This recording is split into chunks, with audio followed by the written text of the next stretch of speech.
Hello, and welcome back to Two Chicks in a Horror Flick. I'm Tawny Ray. And I'm Felicia Connor. And today, we are talking about The Grudge, the American original from 2004. So, before we get into all of that, Felicia, what are you drinking? So, I am drinking tea. Exciting. It's like this Arbonne detox tea for two reasons. The first reason is I have this wonderfully irritating cough I've had since the 28th of December. It is not COVID. I tested negative. So it must be like a bronchitis or something, but I just keep coughing. So I thought that this would help. But honestly, let's be real. I would be drinking whiskey if I wasn't doing this 30 days of healthy living. I did that whole thing when really I'm doing this thing where for 30 days, no alcohol, no caffeine, no sugars, no all of these things to get your body like detoxed and healthy. And I was like, oh my God, I did this during our birthday month.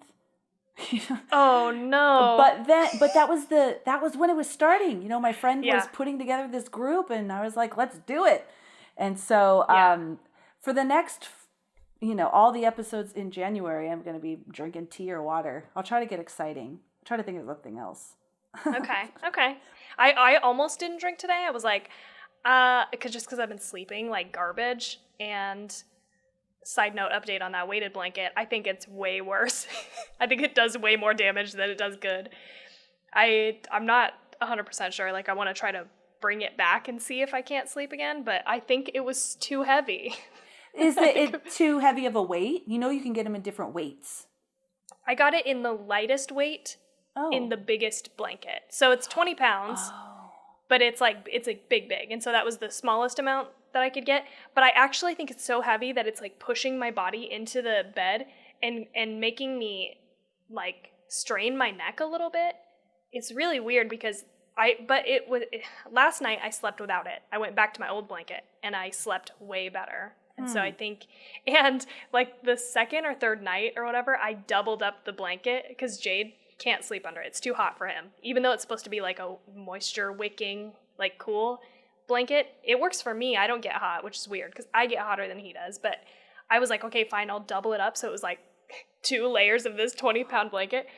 And it felt nice. Like, it felt nice to be snuggled up in it. But I woke up the next day and I was like sore. I messaged you, Felicia, before I noticed how sore I was.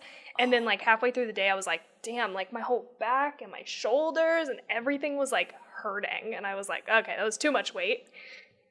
That's crazy. So I have a weighted blanket and love it. It's like the deepest sleep, but it really only fits me. I mean, it's like a little bigger than me, but like me and Steve couldn't sleep under it. You know what I mean? I think that's how most of them are. Yeah. I just thought, let's get one for the whole bed. Yeah. But maybe because it's like hanging over the side of the bed and just like weighing you down. Yeah, maybe that was a bad call, but anyway, so I was like, maybe I won't drink. And then Jade's mom gave him a bottle of Riesling. No one likes sweet wine except for me, so I was like, all right, I'll have a couple glasses of wine. Nice. For the podcast. So that's what I'm drinking. Very nice. Yeah. Anything new you've been listening to? Or watching? We watched the first episode of that History of Swear Words. Have you seen any of it? No, not yet. It's all right. I really don't like Nick Cage. So I'm like a Nick Cage hater. I don't like his parts of this show, but it's kind of interesting. Oh, and we did start watching this series on Netflix called Magic for Humans, and it is so good. I highly recommend this. It's like they're like 20-minute episodes, which is nice to just sometimes have a short thing to watch. God, I actually have been watching a lot. Sorry. And it's just fun. It's just nice. It's kind of like comedy mixed with magic, and it's just a wholesome ass show. I like it. Yesterday I was feeling incredibly anxious by the end of the day, and so I was like, Jade, can we like watch one of these shows again? Like, I just need something to make me feel better. And then we have been watching the newest season of Killing Eve. Have you seen any of this show? Nope. It is so mind-blowingly good. I highly recommend it. What is that on? It's on Hulu, and I believe all the seasons are on Hulu. But it's like a BBC show. And it's got Sandra Oh in it, who I think was in Grey's Anatomy. She is fantastic in this. And I can't remember the other main girl's name, but it's essentially like a cat and mouse show about somebody in, what is it? MI6 maybe? I think that's right. Who's trying to track down an assassin, a female assassin. So like the other main character is this woman.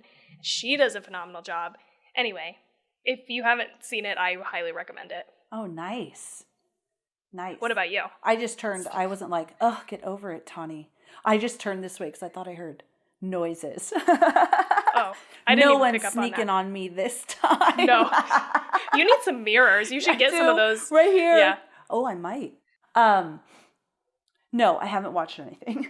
I've just been working. I have not watched anything, but I did listen to the podcast Unforbidden Truth. And I listened to a couple of episodes there, and it is really good. It's short. It's short episodes, like 17 minutes long. But what he does is, and you can find him on Instagram. I believe it's at Unforbidden Truth, but Unforbidden Truth. And so what the host does is he gives you a recap of this crime that this person committed, and then he calls them in prison and asks them questions. What? Yeah. So it's really, I mean, sometimes like I was listening to one and the guy wouldn't even talk about his crime, but it was interesting. It was interesting just to hear them. Like, one constant thing I've heard in all of them is these criminals they are constantly complaining about how they're treated in prison. Okay, I'm not starting a political conversation. If things can be changed in the prison system, we know that. Like, I'm not even opening that up. But I'm just talking about, like, this one guy that, like, raped and killed teenage girls. He's all, yeah, like, I didn't even get to talk in my trial, and I don't even get another appeal for, like, 50 years. And at one point, he does say, the guy asks him about if he actually committed the crime. He goes, yeah, I mean, you know that I, raped and killed that girl. And he goes, so you're admitting that you didn't? And he's like, well, yeah, but I don't want to talk about that crime. I want to talk about how I don't get to, because of COVID, I don't get to go work in the kitchen. And all of them do that. This one woman killed her 2 children, and she talks about it. Oh my gosh. She first of all is complaining. She's complaining that she's on medication because she's schizophrenic, borderline personality, depressive, all of these things. And I'll finish this and I'll stop. That she's on all this medication, and she's complaining that she's being mistreated because she doesn't want to be on medication. She just wants to be able to be herself, how God made her, and that they're mistreating her and they're going to have to answer to God. So then he asks her, can you walk us through what happened with your kids? She talks about what she did to taking her kids out there and shooting them. Like, just talks about it, and this is what I did. And then moves on about, and it blows my mind. It's very interesting to hear these people just like from their own mouths that did these terrible crimes. In my opinion, it's interesting. Yeah. Have you seen, there's a Netflix show called, I think, Confessions of a Killer. Yeah. Have you seen any of those? That's interesting. So I could see how this would be interesting. But I'm also not shocked that you give these people a platform and that's what they're going to do, right? They're going to complain. About what it's like in prison, yeah. I'm saying the same thing as you, Felicia. I'm not saying that there's not room to be, to make these people's lives better or anything like that. I'm not saying they're just huge complainers, but I am saying that, I think everybody as individuals, we kind of tend to think about our own world first and foremost, you know what I mean? So it's like, it makes sense that upon calling these people, they're going to say, this is my life. This is what it's like in prison. And I'm, Yeah, he has like this agenda. He asks them, how they are, what it's like in prison, and then tell me about your crimes. And then gives them an opportunity to say whatever they would like to say, like a parting message. But he really tries to drill into the crimes, which I appreciate. And he tries to, I appreciate that he's, I don't know, he's not disrespectful to them, but he's also not coddling, if that makes sense. Like, because these people did do horrific crimes. So it's not like a platform of all about, look what's happening to these prisoners. We need to change the prison system.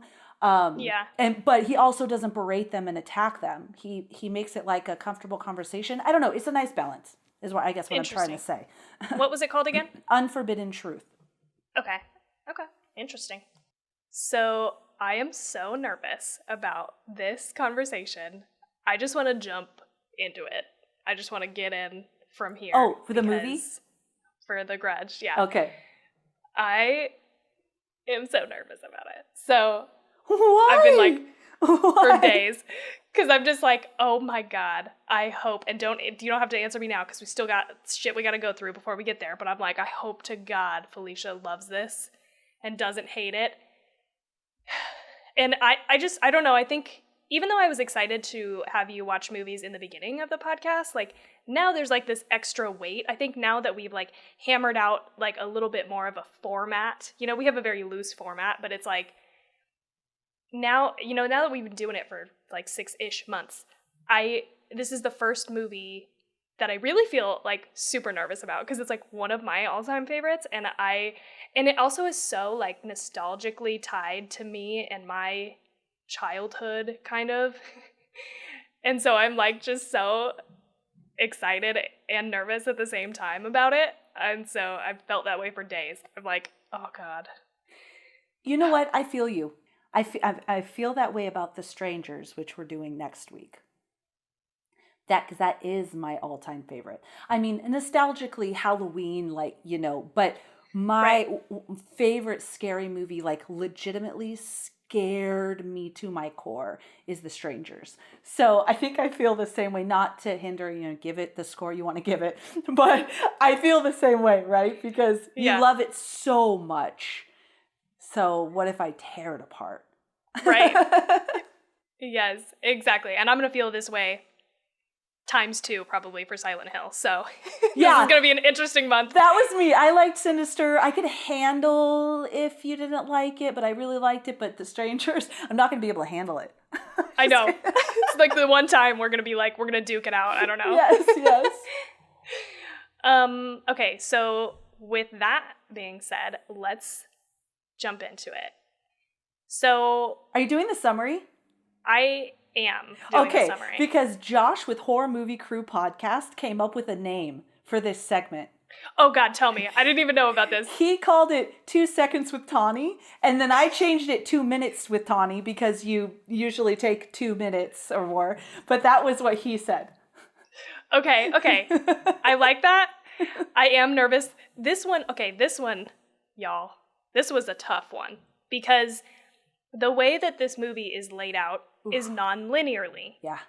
However, I didn't want to do the summary in a linear fashion because I felt like it was doing a disservice to this movie. Because again, what I'm trying to keep in the back of my mind is if you've seen this movie, but it's been like, 8 years or whatever since you've seen it, you may not want to go back and watch the movie right before listening to our podcast. So you may want a refresher. And I just felt like if you hadn't seen this in a while, you probably, I want you to remember this movie in the steps that the shit happened.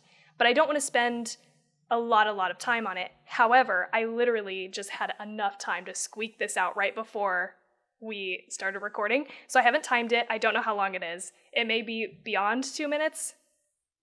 Fingers crossed it's short. 2 minute approximate. 2 minutes with Tawny. 2 minutes with Tawny. 2 to 10 minutes with Tawny. I like the alliteration there. 2 to 10 minutes-ish with Tawny. Yes. Thank you, Josh. That is a great suggestion. I'm running with that. So, forgive me if this sucks, because I was going to time myself and try to run through it once, but don't even worry about it. We're here. You know, people have that little fast forward button on their podcast if they don't want to hear our recaps, you know? True, I'm here for it. I'm ready. Real quick. We're going to spoil this movie and we're going to cuss a bunch, so just prepare your buttholes for that. Anyway, here we go. We begin our story with Peter, who terrifyingly commits suicide by jumping off his balcony in the first 2 fucking minutes of this movie. Right away. We're just jumping in. Okay, next, we meet Yoko, a care worker who is caring for an almost catatonic older American woman named Emma. She tries to pick up the trail of trash in the home that leads her directly to the attic. you know this is about to be a problem. When she investigates the attic, she gets fucking nabbed by the scariest ghost woman you've ever seen and pulled into the attic. Then we meet our protagonist, Karen. Unfortunate name now in time. Every time I typed it out, I was like, fuck, oh well. Then we meet our protagonist, Karen, who went with her boyfriend to Japan. She goes to work and finds out she'll be filling in for Yoko, who didn't show up for work. Karen goes into the house Yoko was at and finds a little boy taped into the closet from the outside named Toshio, and calls her boss Alex to come help. She then unfortunately becomes the audience for Emma's death as a ghost woman descends from the corner of the room and looks directly at Karen. Terrifying. Next, we go back in time to see when Emma's family first came to the home with the realtor to buy it. The realtor has a disturbing moment in the bathroom trying to drain the bathtub. Once this family moves in, they all get murdered by this ghost. I'm flying through this. We're making good time. Okay, back in current time, Alex shows up to find Emma dead and Karen in shock and calls the police, which is when Detective Nakagawa shows up, who finds the dead bodies of Matthew and Jennifer in the attic along with a disembodied jaw. Then we see Susan, Matthew's sister, get stalked and eventually nabbed by the ghost from underneath the covers. Another great scene. I had to start skipping scenes. I was like, it's too much to talk about every scary scene in this whole movie. Okay, then, though, having said that, the next scene is my favorite scene, and it happens when Yoko shows up at her place of work at night, shocking Alex, who asks her what happened, leaving a trail of blood also, I should mention. Yoko turns around and is missing her bottom jaw, and Alex gets taken out. So who else is left? Who else is left in this movie? Only a couple people. Karen, doing a little bit of web sleuthing, finds the Sayaki family who lived in the house and all died. Their names are Kayako, Toshio, and I didn't write down the name of the husband. So I don't know. I don't remember what his name is. But along with that, she finds an article about Peter, our guy from the very beginning, who jumped off the balcony to his death. Then she leaves, deciding to go back to the house to do some real-world sleuthing as well. She goes to Peter's wife and looks through pictures to find Kayako in the background of all photos of him, like a truly dedicated stalker. Now we jump back in time again to see how Peter got letters from Kayako and decided to go to the house, and then he finds Toshio, side note, in ghost form, through a window, who baits him inside by pretending to collapse. There's a lot of jumping in this movie. I'm sure you remember that if you watched it. But so now we go back to the present time, and Detective Nakagawa decides to burn down the house, but gets murdered by the spirits immediately. Then Doug, Karen's boyfriend, stupidly decides to go to the house, and so Karen rushes there to stop his ass from going in, but it's way too late, he's already in there. Now, we get the full story of what happened by jumping back in time again to see how Peter discovers the creepy-ass shrine to him inside the Sayaki home, and Kayako's body, which falls out of the attic. Kayako's husband had discovered her obsession with Peter and kills her, Toshio, and Toshio's cat in a fit of rage before hanging himself. Karen now finds Doug, who's clearly on his last leg, and Kayako begins her infamous descent down the stairs toward them. Doug dies and Karen manages to almost burn the house down before being taken away to the hospital. But while identifying Doug's body, Kayako appears behind her. End of movie. I was like, you're right. 2 to 6-ish minutes. Great. I don't know. That was great, though. It was your own, huh? Yeah, I wrote that up. I'm going to have to write that up for... Damn, that was good. We sped through it. I hope I hit all the major points. Do you feel like I missed anything? Mm-mm. Okay. I mean, there's some additional stuff we'll talk about, but not main points to the storyline, I don't think. I felt like I really had to outline the first handful of scenes in like a more detailed way, because I feel like that's what gets us set up in this movie. And then there's some shit in the middle that I kind of condensed, I didn't get into super details. That was but then really the good. end, we got to get back into the details. So anyway, thank you. That was a real good 2 minutes with Tawny. Thank you. So the director of this movie is Takashi Shimizu, and side note here, he directed the original Ju-on, which is what this movie is a remake of. All of those films, because I think there are a handful, 2 or 3 maybe, in Japanese. And so he returned to direct the American remakes. Shimizu was eager to work on the remake of his own film as he saw it was an opportunity to improve and fix some of the perceived problems and flaws that were present in the original film. And he doesn't speak English, so he had to have translators on set to help him direct the cast and crew who didn't understand Japanese. Just thought that was kind of a neat little side note. What an interesting experience and dynamic that must have been.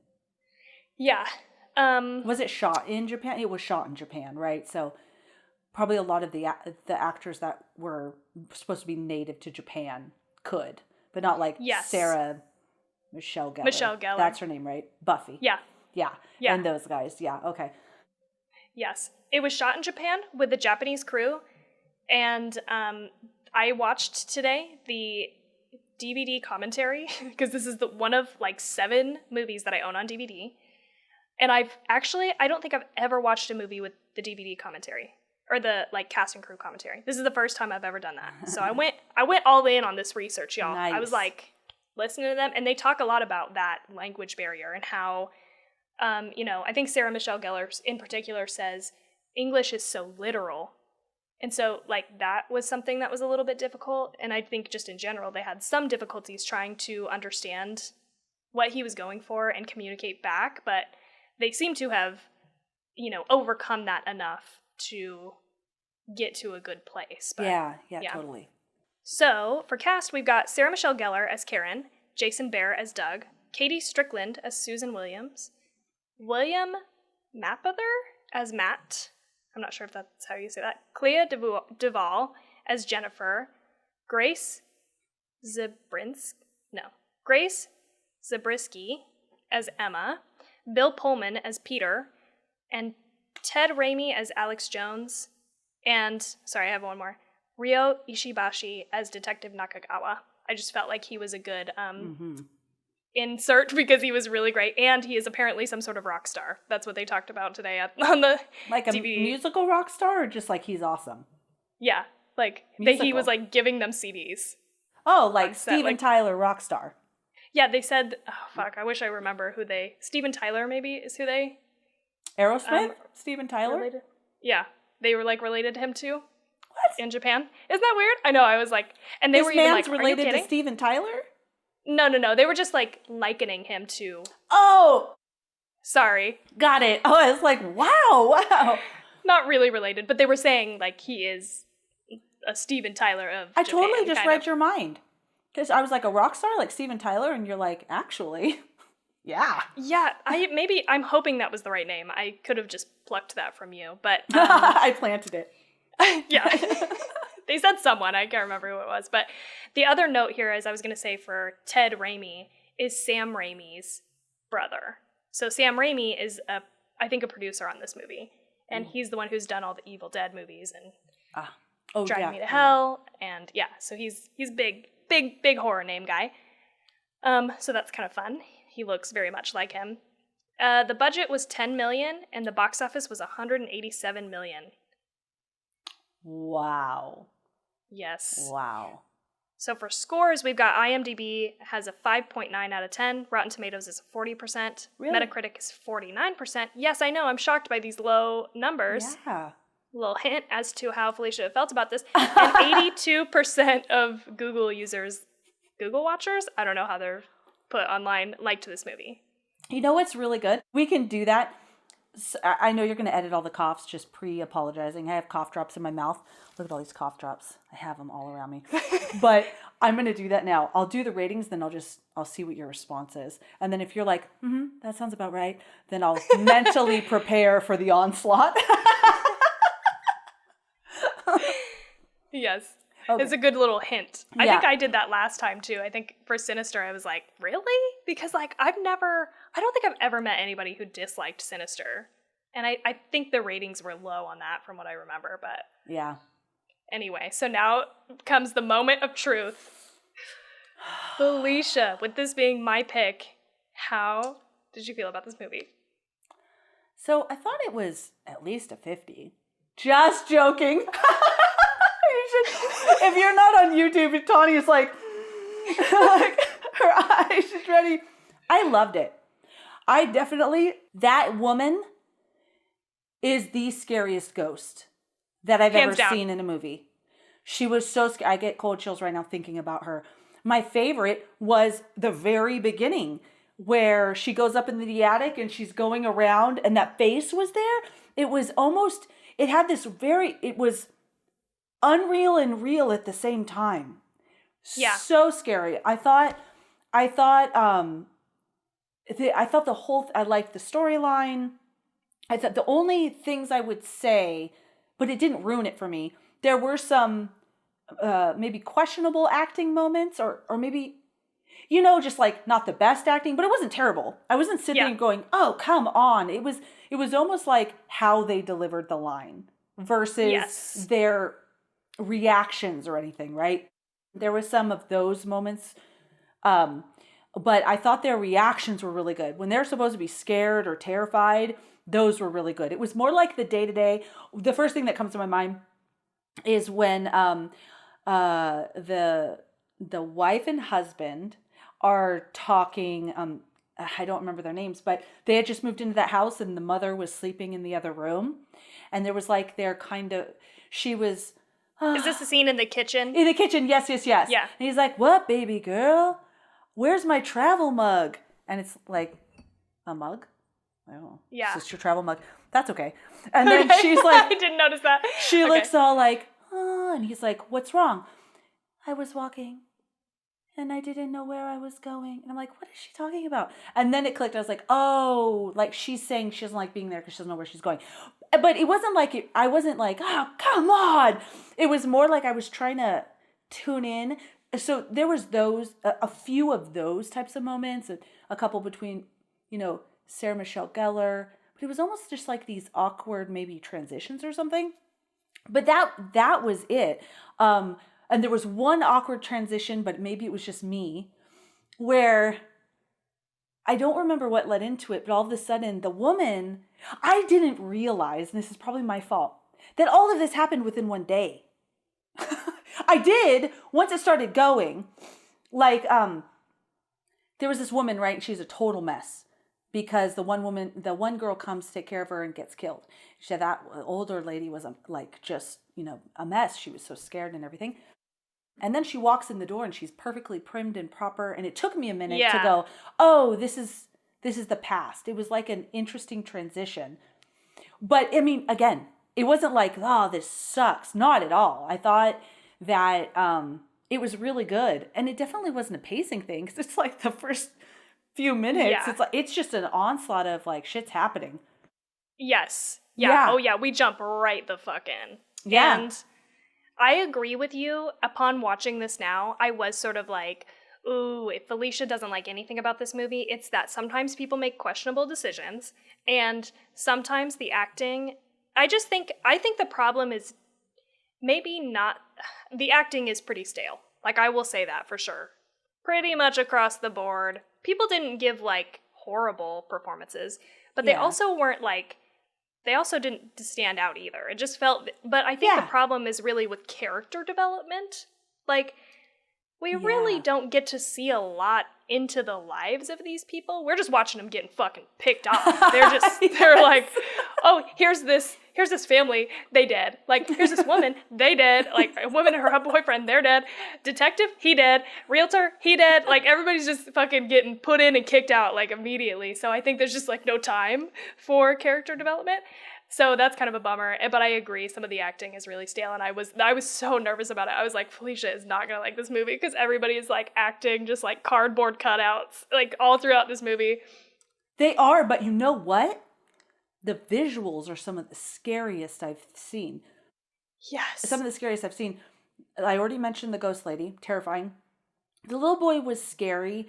It was more scary. He didn't scare me as much as the mother, except when Bill Pullman looked out the window and his mouth opened really big and black. Like, that was creepy. And the woman with no jaw was on Yoko point.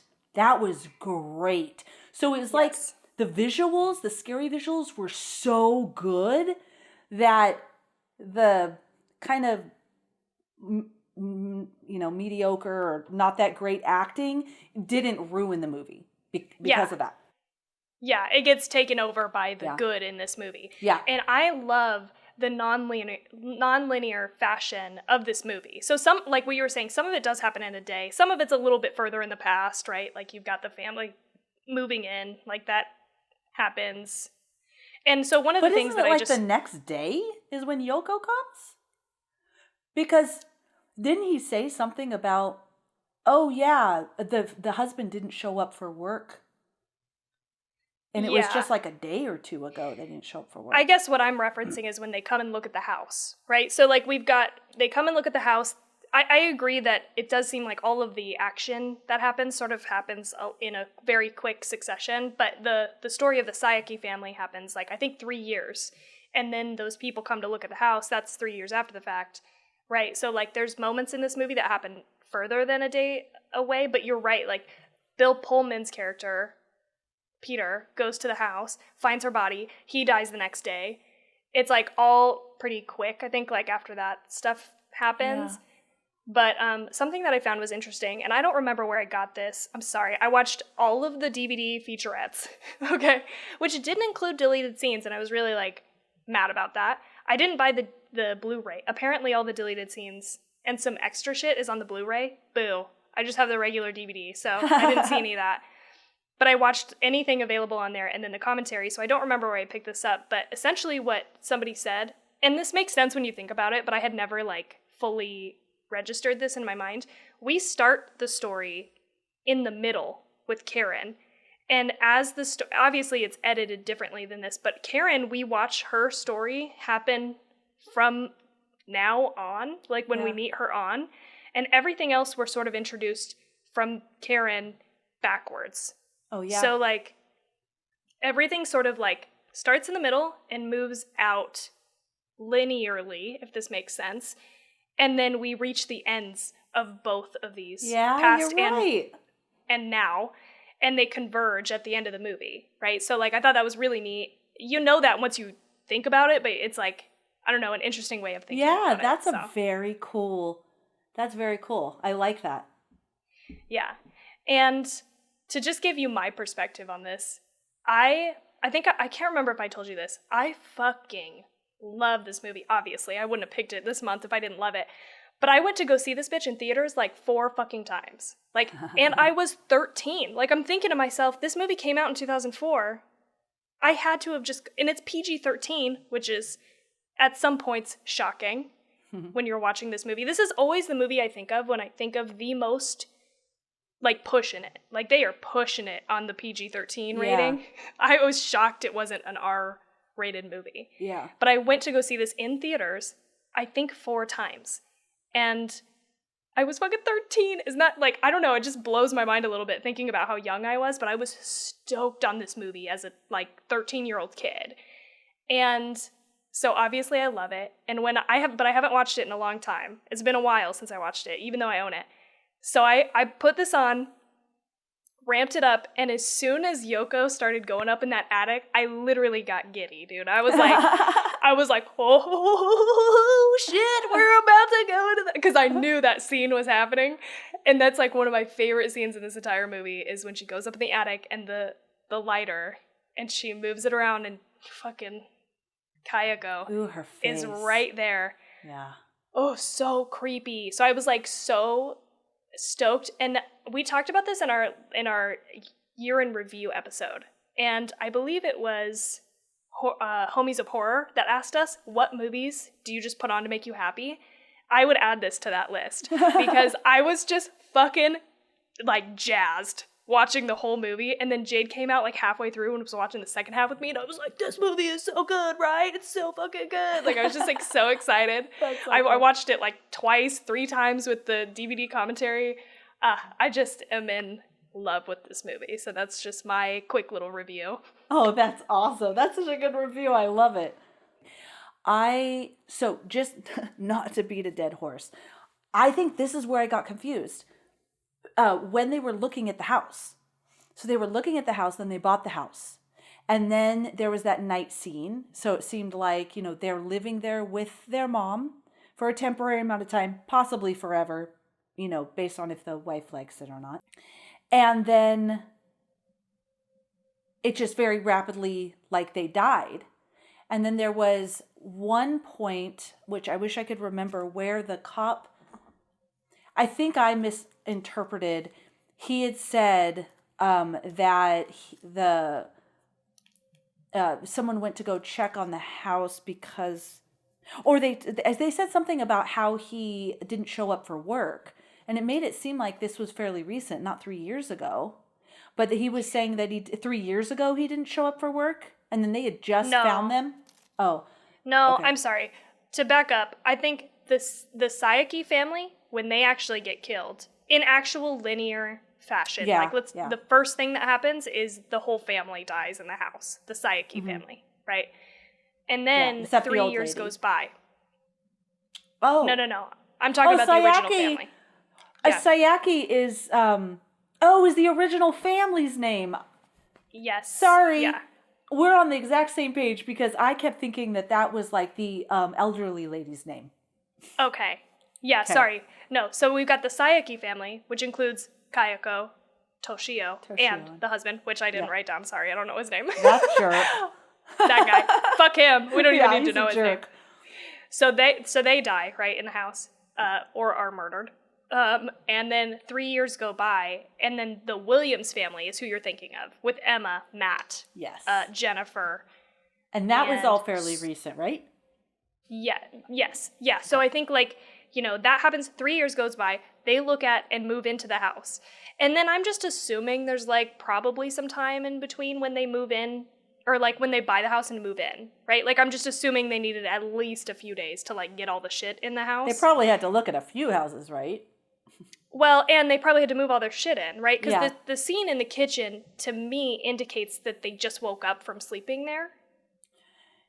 Yeah. Right? Yep, and so there's still boxes and stuff, so it was just recently moved in. Yeah, so I'm assuming that they at least spent one night in the house, right? So that's where the big gap of time is, in my mind.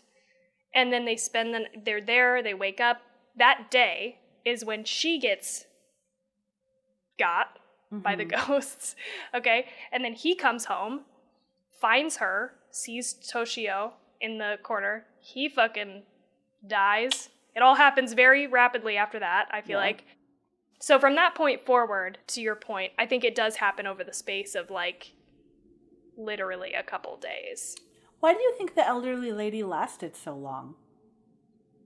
That's a very good question, and I found myself wondering that also.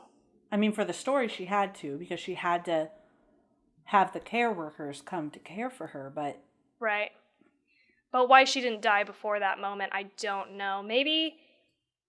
I mean, this is a stretch. I'm really filling in gaps on my own here, but maybe it's that she didn't pose as much of a threat to the house or something. Like, because she's pretty much, like, lethargic. She doesn't move around or do much. But she wasn't when she got there.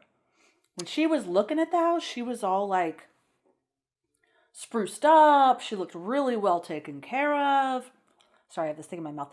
Really well taken care of. You know what I mean? Looking around the house. And then it's almost like mentally she started to deteriorate. I think there was some deterioration before then, though, because why would she be living with them to begin with? You know what I mean? If she couldn't. So it does seem like it declines rapidly once she's in the house, because the first thing she does, she goes to the room and stares up at the attic. And from that point forward, she seems like to get worse and worse. But I think they're taking care of her to begin with, kind of. So that makes sense. But I don't actually have a good story reason, like why they hold off on killing her longer than they do other people. I wonder if she just tried to ignore it. And the reason I say that, it'd be really hard to ignore, but when she finally looks the ghost woman in the eyes, when it comes down, first of all, that was phenomenal. The hair. I found myself rewinding a lot because stuff happened so gradually. Then when it was fully in front of me, I was like, oh, I rewound it. Not in a bad way. I rewound it to see it again because I didn't want to miss it. that hair scene was one of those things where all of a sudden there was this hair and I'm like, oh, and I rewound it to see it was just black and then it just kind of came down like mold and came out. And then when it came up and when she laid down and looked it in the face and screamed, she died after that. Yeah. So just on that scene, this I'm sure we'll talk about this more and more as we go through here, but a lot of this movie is practical. And I'm sure you can tell just from how old it is.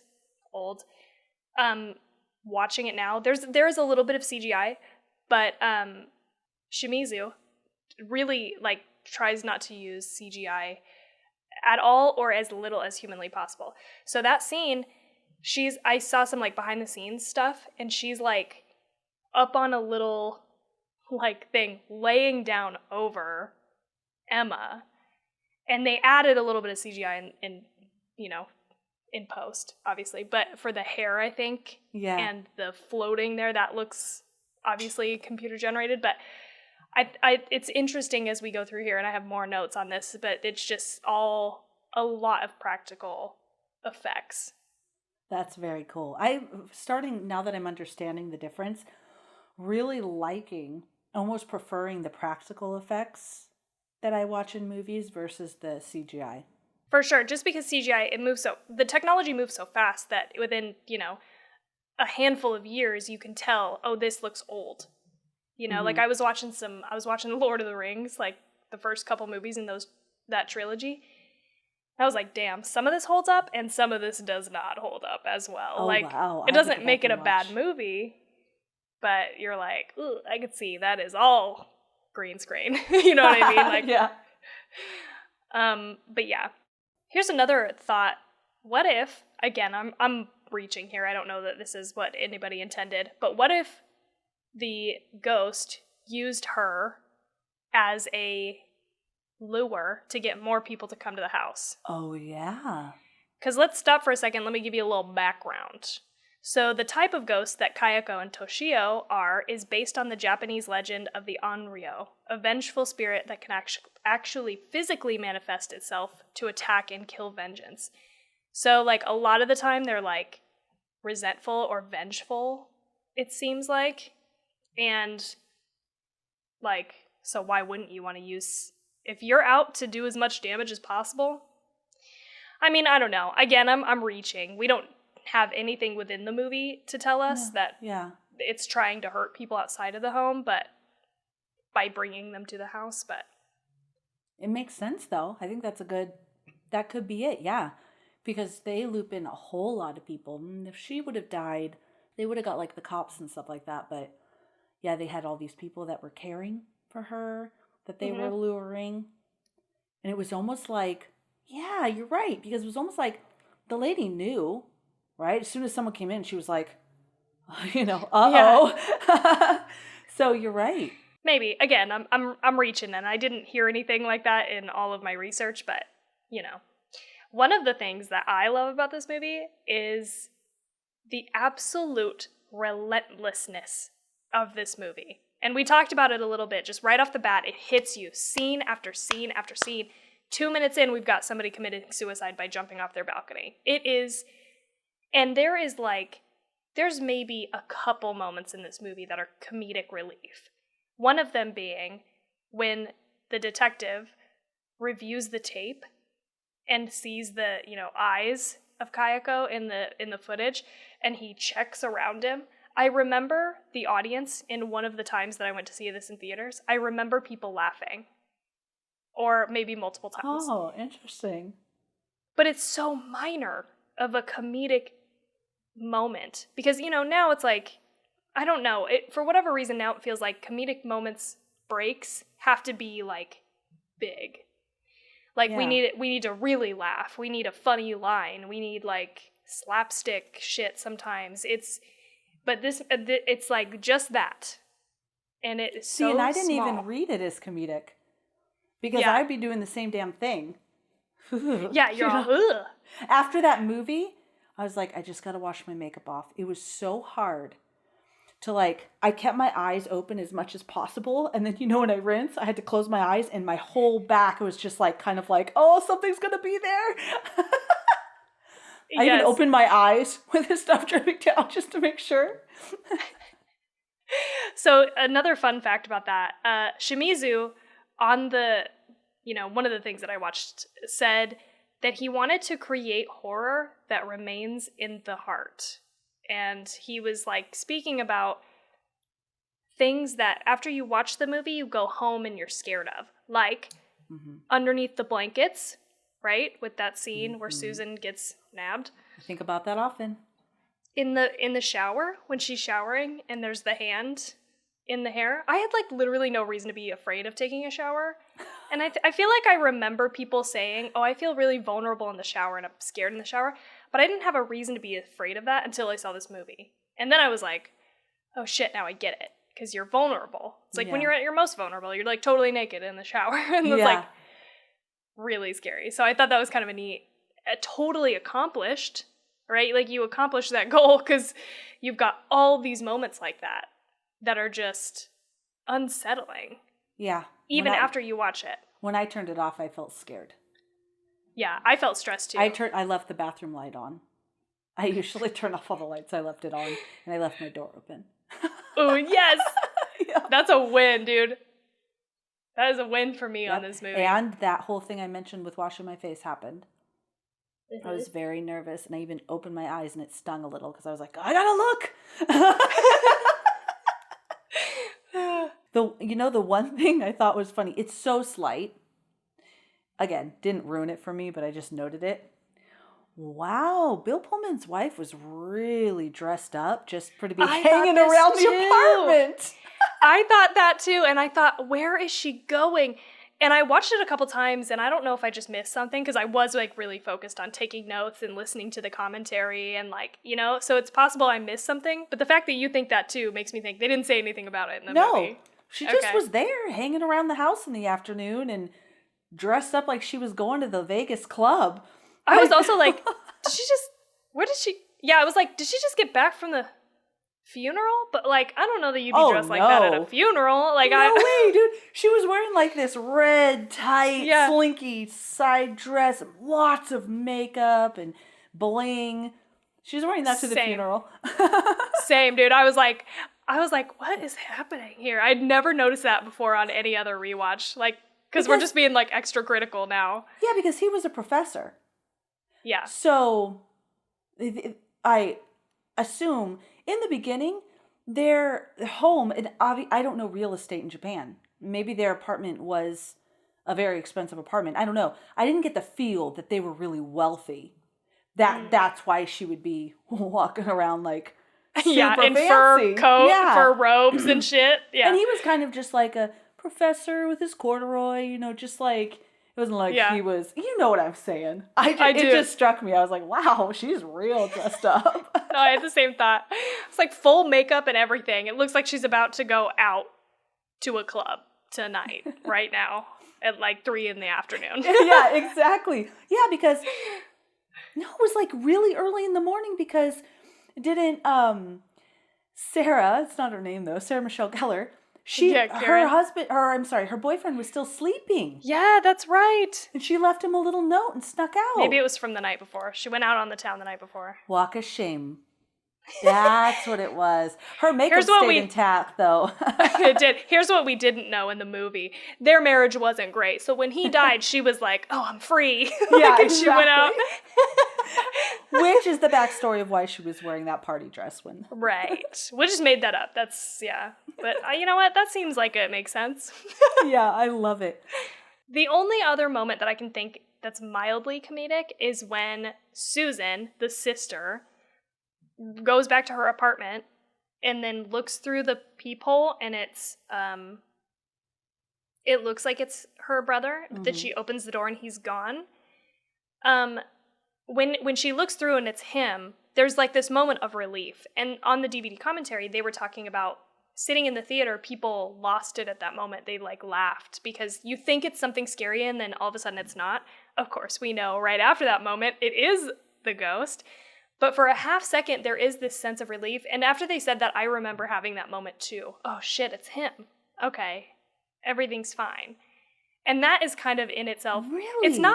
It's not blatantly comedic, But it is sort of a moment of relief that lends itself to comedy in a way, in the very slight way. But I love that there's just no overt comedy in this movie. It is fucking relentless. Almost every scene, it feels like 70% of the scenes, if not more, have a scare or a very creepy moment or something. It never stops from the second minute, right? So that thing with the door, it's interesting you say that. I was like, that's not him. It's not possible.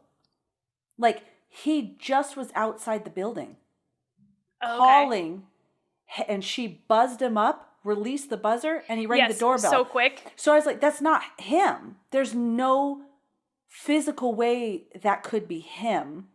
So when she saw it, I was like, what's going on? Oh my God. I think I had that same moment the first time I watched it, but I just feel like it was such a weird thing, because we're dealing with such specific looking type of ghosts that when she looks through the peephole, you have that moment of relief just like she does. Because she is like, what the fuck? Because she's like, oh, I'll buzz you in, bit, and it's like ding dong, or knock knock, or whatever happens. She's like, you can see it on her face, she's like, what the fuck? And she goes over to the door, looks through the peephole, and she's like, oh, okay, it's just him. Because, again, like we've talked about before, your first inclination is not to be like, that's a ghost. You know what I mean? Your first inclination is to be like, oh, I'm fucking losing it. I'm being paranoid. I don't, like you probably just be like, whatever, it's him. Because I can see it with my eyeballs. I was like, there's no fucking way that's him. Okay. Because of how quick that was. Yeah. Like, there's no way. Now, if I'm a human being, I am a human being. But in that situation... and my brother's there, I think I would open the door. How'd you get up here so fucking fast? You know what I mean? Yeah. But I was like, oh my God. Is she, because there's no other, I'm trying to think, is there another time when that ghost becomes somebody else? I don't think so, no. There's not, right? Well, actually, isn't there, it's Doug, isn't it Doug? It pretends to be Doug calling for her at the end of the movie, right? Yes, at the end. Yeah. So before that scene, though, there's no... Yeah.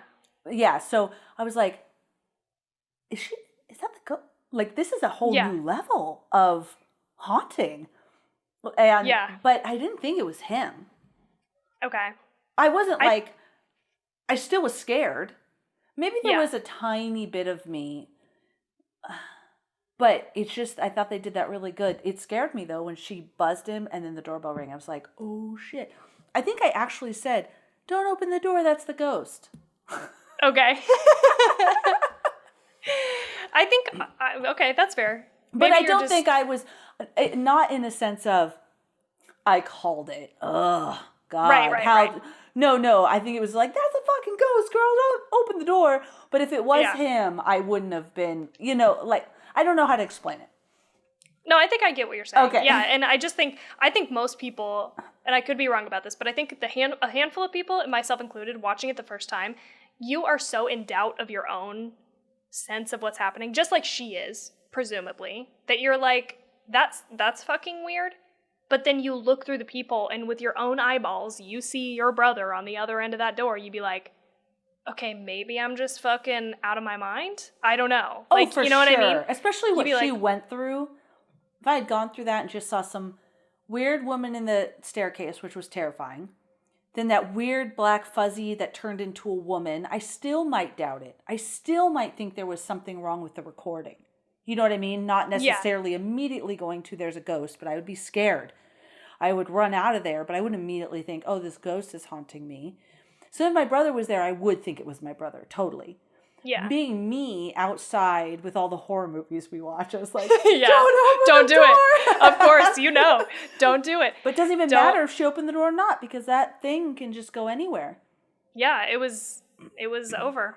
And another little note about this scene, because of course we know she runs and gets under the covers, and gets fucking got underneath there.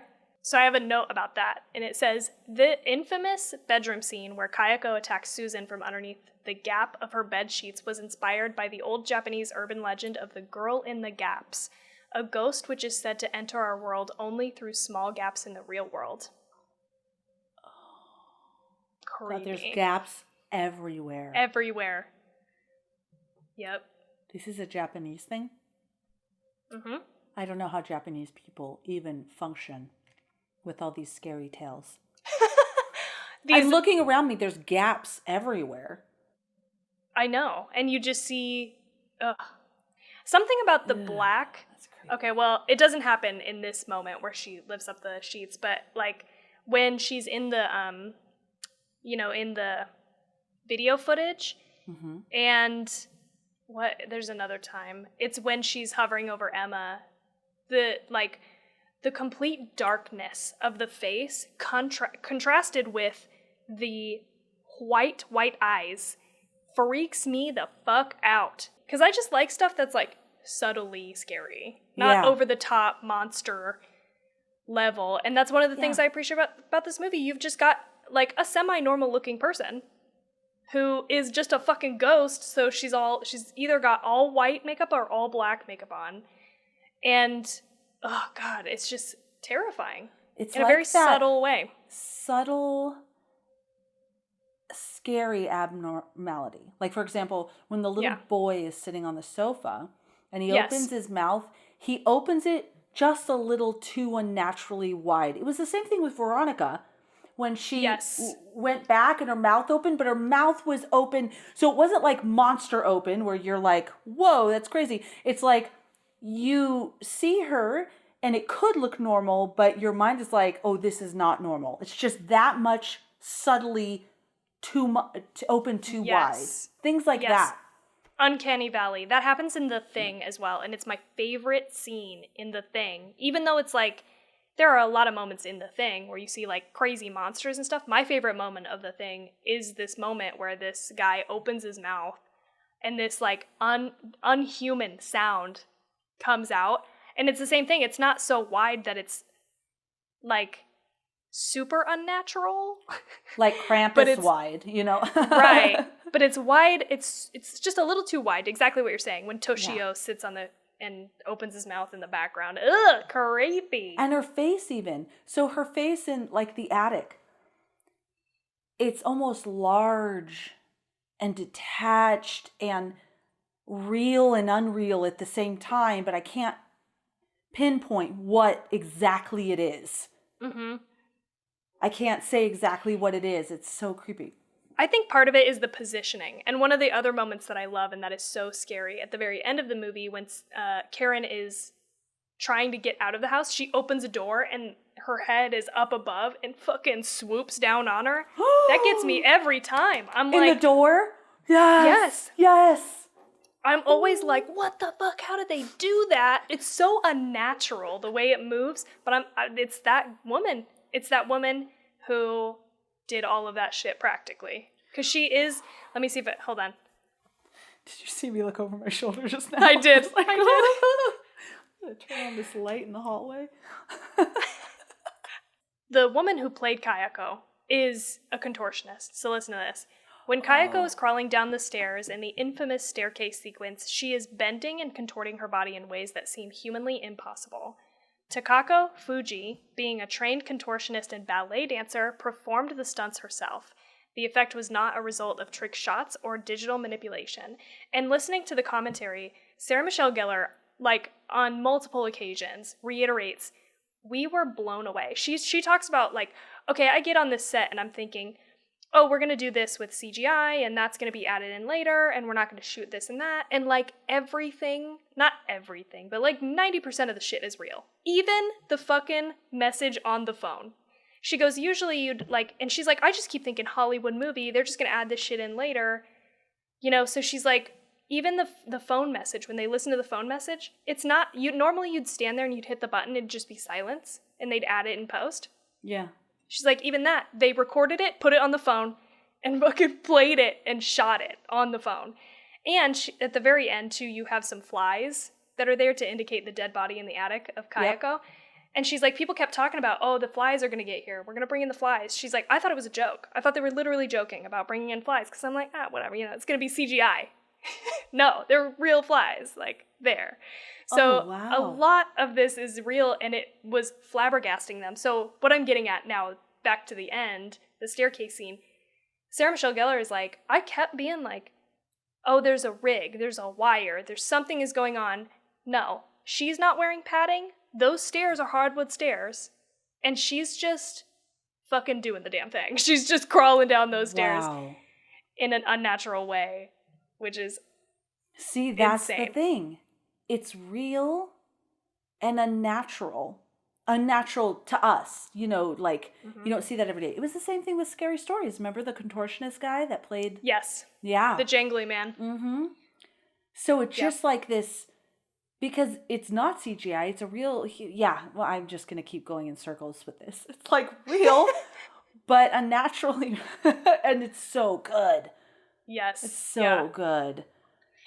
I'm so glad you love that, because it is one of the things in my mind that makes this movie hold up. And it's still, when I watch this movie, even having seen it so many times, my stomach still clenches when there are scary scenes and when like, oh, things happen. But it's a delightful, like I'm like delighted about it, but I'm just like, oh, that's so scary. Yes. Yes. I really liked that end scene with Bill Pullman where you couldn't tell if he was looking at Sarah Michelle Gellar or what, and how she followed him through the house. I thought that was really great. I liked that shot when, what was her name? The ghost woman. Kayako, when her dead body falls out and it zooms in her eye, seeing. Yeah, that was really, really good. I loved all of that. Did you notice that I'm going back just a tiny little bit, but when, Peter, Bill Pullman's character, finds this, like, notebook and shit, for the first time today, I realized, oh shit, those are fingernail clippings that she taped inside of the book. Did you pick up on this? No. I have watched this movie so many times, and I had never picked up on the fact that there were actual in the context of the story. Yeah.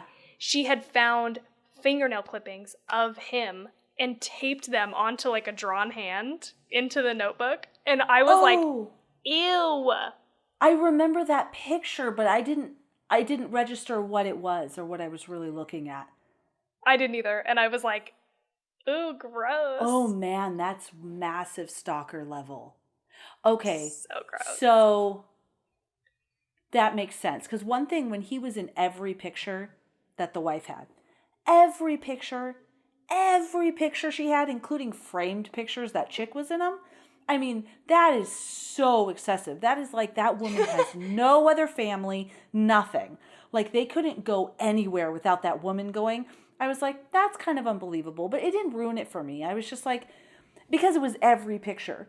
There wasn't like she looked at a picture and then the next picture didn't. It was like every single picture. And then she picks up a framed picture. It's on the freaking shelf and there's the woman. I'm like, oh, come on.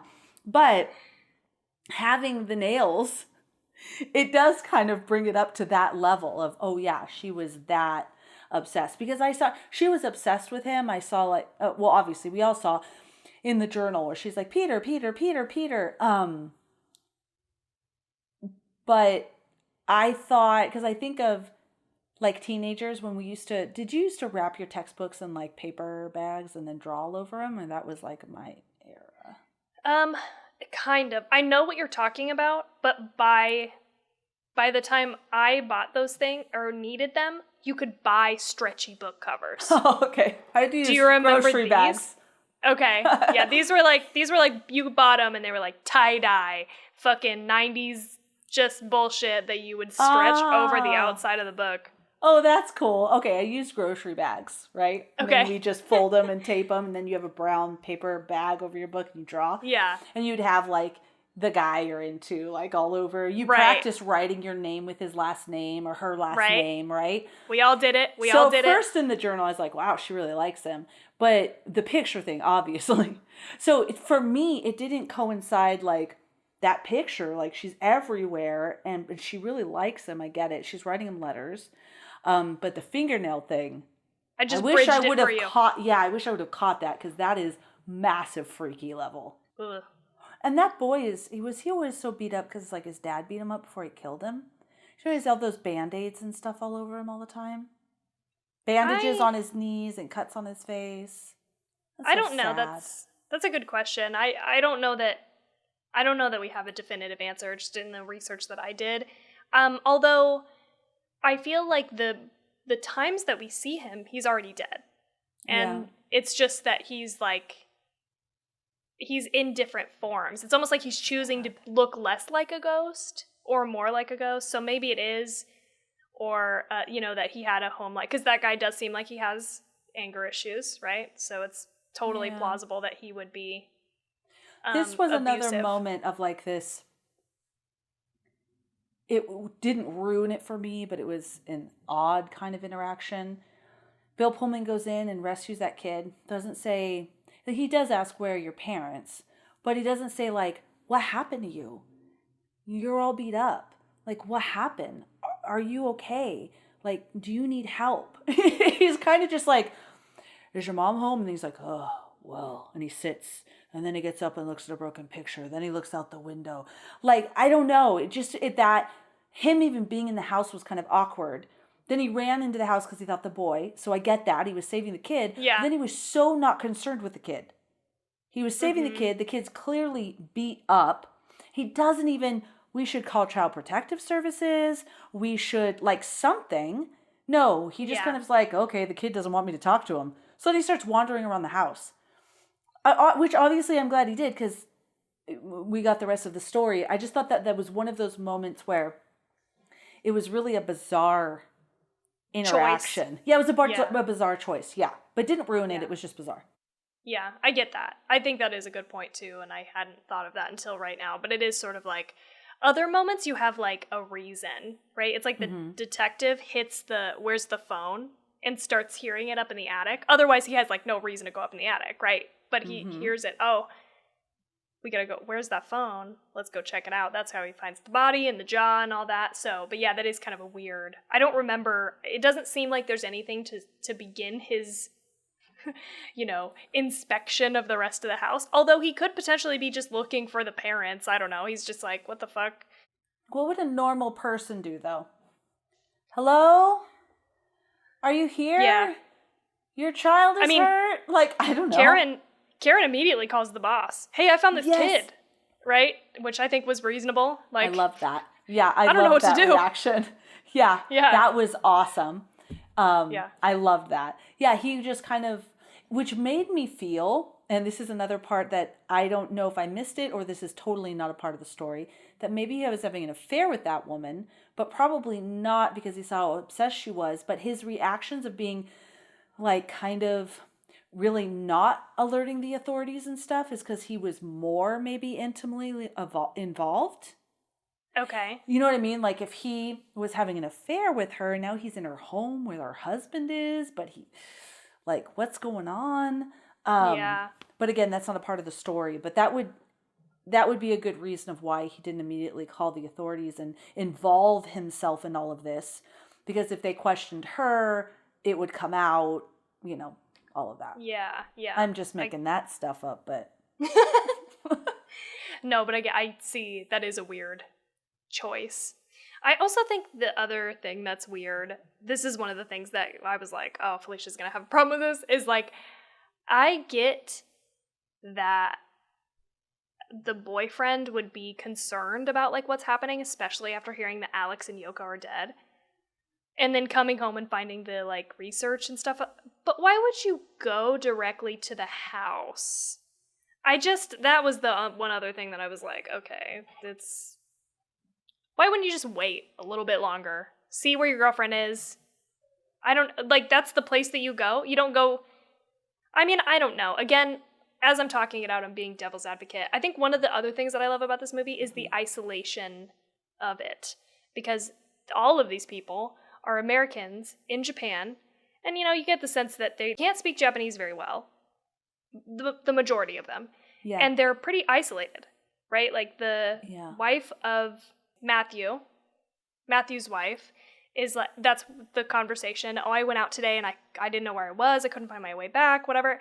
Even Sarah Michelle Gellar, right off the top, Karen, is like, she doesn't know anybody. She's like totally isolated. So I get how also there's a sense of like, I don't know what to do. I don't know where you would be. It's not like you're going to be with your friends, Karen. or at your like favorite spot. You know what I mean? At the bar down the street. She's either going to be at that work or at that house. At the house. But I also was just like, I don't know. As a person, I don't think I would go to that house and then walk inside. You know what I mean? Like, I don't know. That was like a stretch for me, but. Yeah, I'd have to get really late. And honestly, I don't think I'd go alone. I think that at some point I would call maybe the police or something and tell them where I see this research. Maybe she's at this house where this lady died. I know it was bumming her out. I don't know. Yeah. That was a good scene though. And so anxiety filling. When that lady was at the store and nothing, like she had no idea. Like the outside of the package was so like chaotic. Like you couldn't even tell what was in the package, and how she popped it open and smelled it and was like, okay, this smells good, and then bought a bunch of them. Yeah. Because that was like, I get it. Like how stressful. It's not like you can just learn to read some Japanese and get an idea of what you're looking at. You can't. Like if it was Spanish, you probably could. You know what I mean? Because it's so... There's like the Spanish same and French are really a part. There's lots of words that we're familiar with in the English language that the cross, but not Japanese. You would have no idea. You couldn't even sound it out. You couldn't. I thought that was a really good scene. I obviously really like that grocery store scene. Like, dang. No, but I think you're exactly spot on there. And like even going to Spain, we went to Spain a couple years ago. It's the first time I've been out of the country. I was like a fish out of water. And even like I can kind of discern words here and there. And I would be so fucked if it was even characters I couldn't understand, like Greek, Japanese too. Yeah. Greek has yeah. Arabic. What about Arabic? All of those ones that don't have like letters that we recognize. Right, exactly. Yeah. So hard. So nerve-wracking. So yeah, I did like that part because I like movies that feel very isolated. That's why I appreciate like a lot of the sci-fi like space horror movies, because you're in space, right? You can't go back to human civilization. I already mentioned The Thing, but I love The Thing for that isolation aspect. And I think this is just a different type of isolation where you are around a bunch of people, but you cannot communicate with them. You don't know anybody. You don't have a support system. You don't have community. Yeah. That is also scary because it looks like you're fine with all these people, but you're like not fine because you can't communicate, you know? I liked that part. Oh, another part that I liked too. I agree with you. I liked how realistically manipulative the ghost was, because when the cop goes there to burn it down and he hears the kid, you know, immediately you're thinking, that's the ghost. You know this is the ghost. But then the little kid is crying. All of us would naturally respond to that. You know, if you hear a little kid crying in another room, you're not just going to burn down the house. You know what I mean? Like, what if there's really a little kid? Because as far as he's concerned, people have all died mysteriously. And he saw that black figure, the ghost, on the video camera. That doesn't necessarily mean, oh, I know for sure that there's not a kid in here and I'm just going to burn him down to death. Right, exactly. Even if there was a chance that was a real child in the house, he couldn't, in good conscience, burn down the house. Yeah. So. Yeah, I liked that. I'm going to move to, I just have some like general trivia. I have a lot of notes, but I'll just start here. In just the first weekend alone, the film managed to gross $39 million in ticket sales, which was October 22nd through the 24th, surpassing its budget. Ticket sales declined by the second weekend, however, by at least 43%, earning $21 million. Despite this, it was still a massive success and became the first horror film to top the Halloween box office since House on a Haunted Hill in 1999. Oh. And then, up until this film was beaten by Friday the 13th, which was in 2009, which opened with a $40 million intake. This film held the record for the highest grossing opening weekend for a horror remake in history, with a $39 million gross. Wow. Other just, one-off trivia pieces. This film received a 1 out of 4 stars and is included on Roger Ebert's most hated list, which surprised me. Really? Because he liked Sinister, I think. Oh, really? Okay. I feel like I usually agree with his, at least the ones that I've looked up. So I was going to read this, but I ran out of time. Yeah. Boo. Wow, he was in a really bad mood when he watched it, like when I watched Pet Sematary. Yeah, exactly. That's what happened. I'm shocked that what was most hated of all the movies he's watched. Wow, I know, this amazing. One is really good compared to some other shithole movies that I've seen. In late 2002, the unexpected success of the English language remake of The Ring finally gave Sony Pictures confidence to greenlight the English language remake of Ju-on. So The Ring paved the way for The Grudge. And I love The Ring. And The Ring holds a special place in my heart. So we're going to watch that at some point. So something funny, and by the way, anyone watching YouTube, I'm sorry I look like a hot mess. I've just been sick, man. Starting the show at the end of the week, I just keep looking at myself like, wow. So I was sitting down to watch this movie, and all my teens came in, all the children, everybody came in. So I paused it because they were supposed to be playing with TT in the other room so I could watch the movie. And they all came in. I want to watch the movie with you. And I'm like, oh, somebody has to pay with TT. Anyways, they're like, what movie are you watching? And I said, The Grudge. And they're like, oh, what's that about? And I'm like, oh, do you remember that movie where that girl with the long hair that hangs in front of her face and she crawls out of the television? That's what I'm watching. And they're like, The Ring? I was like, oh, shit. I have no idea what I'm watching. I thought that was the movie. No, you're not. It's not crazy that you mixed them up because they were like 2 years apart.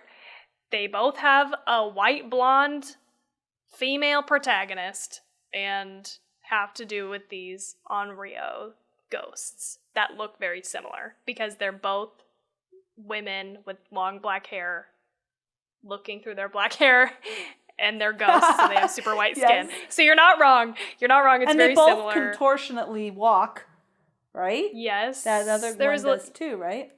There's a little bit of that, yeah. Yep. Yeah, so similar in themes. Well, maybe I shouldn't say themes. Similar in visuals, right? And also similar in themes, I guess, too.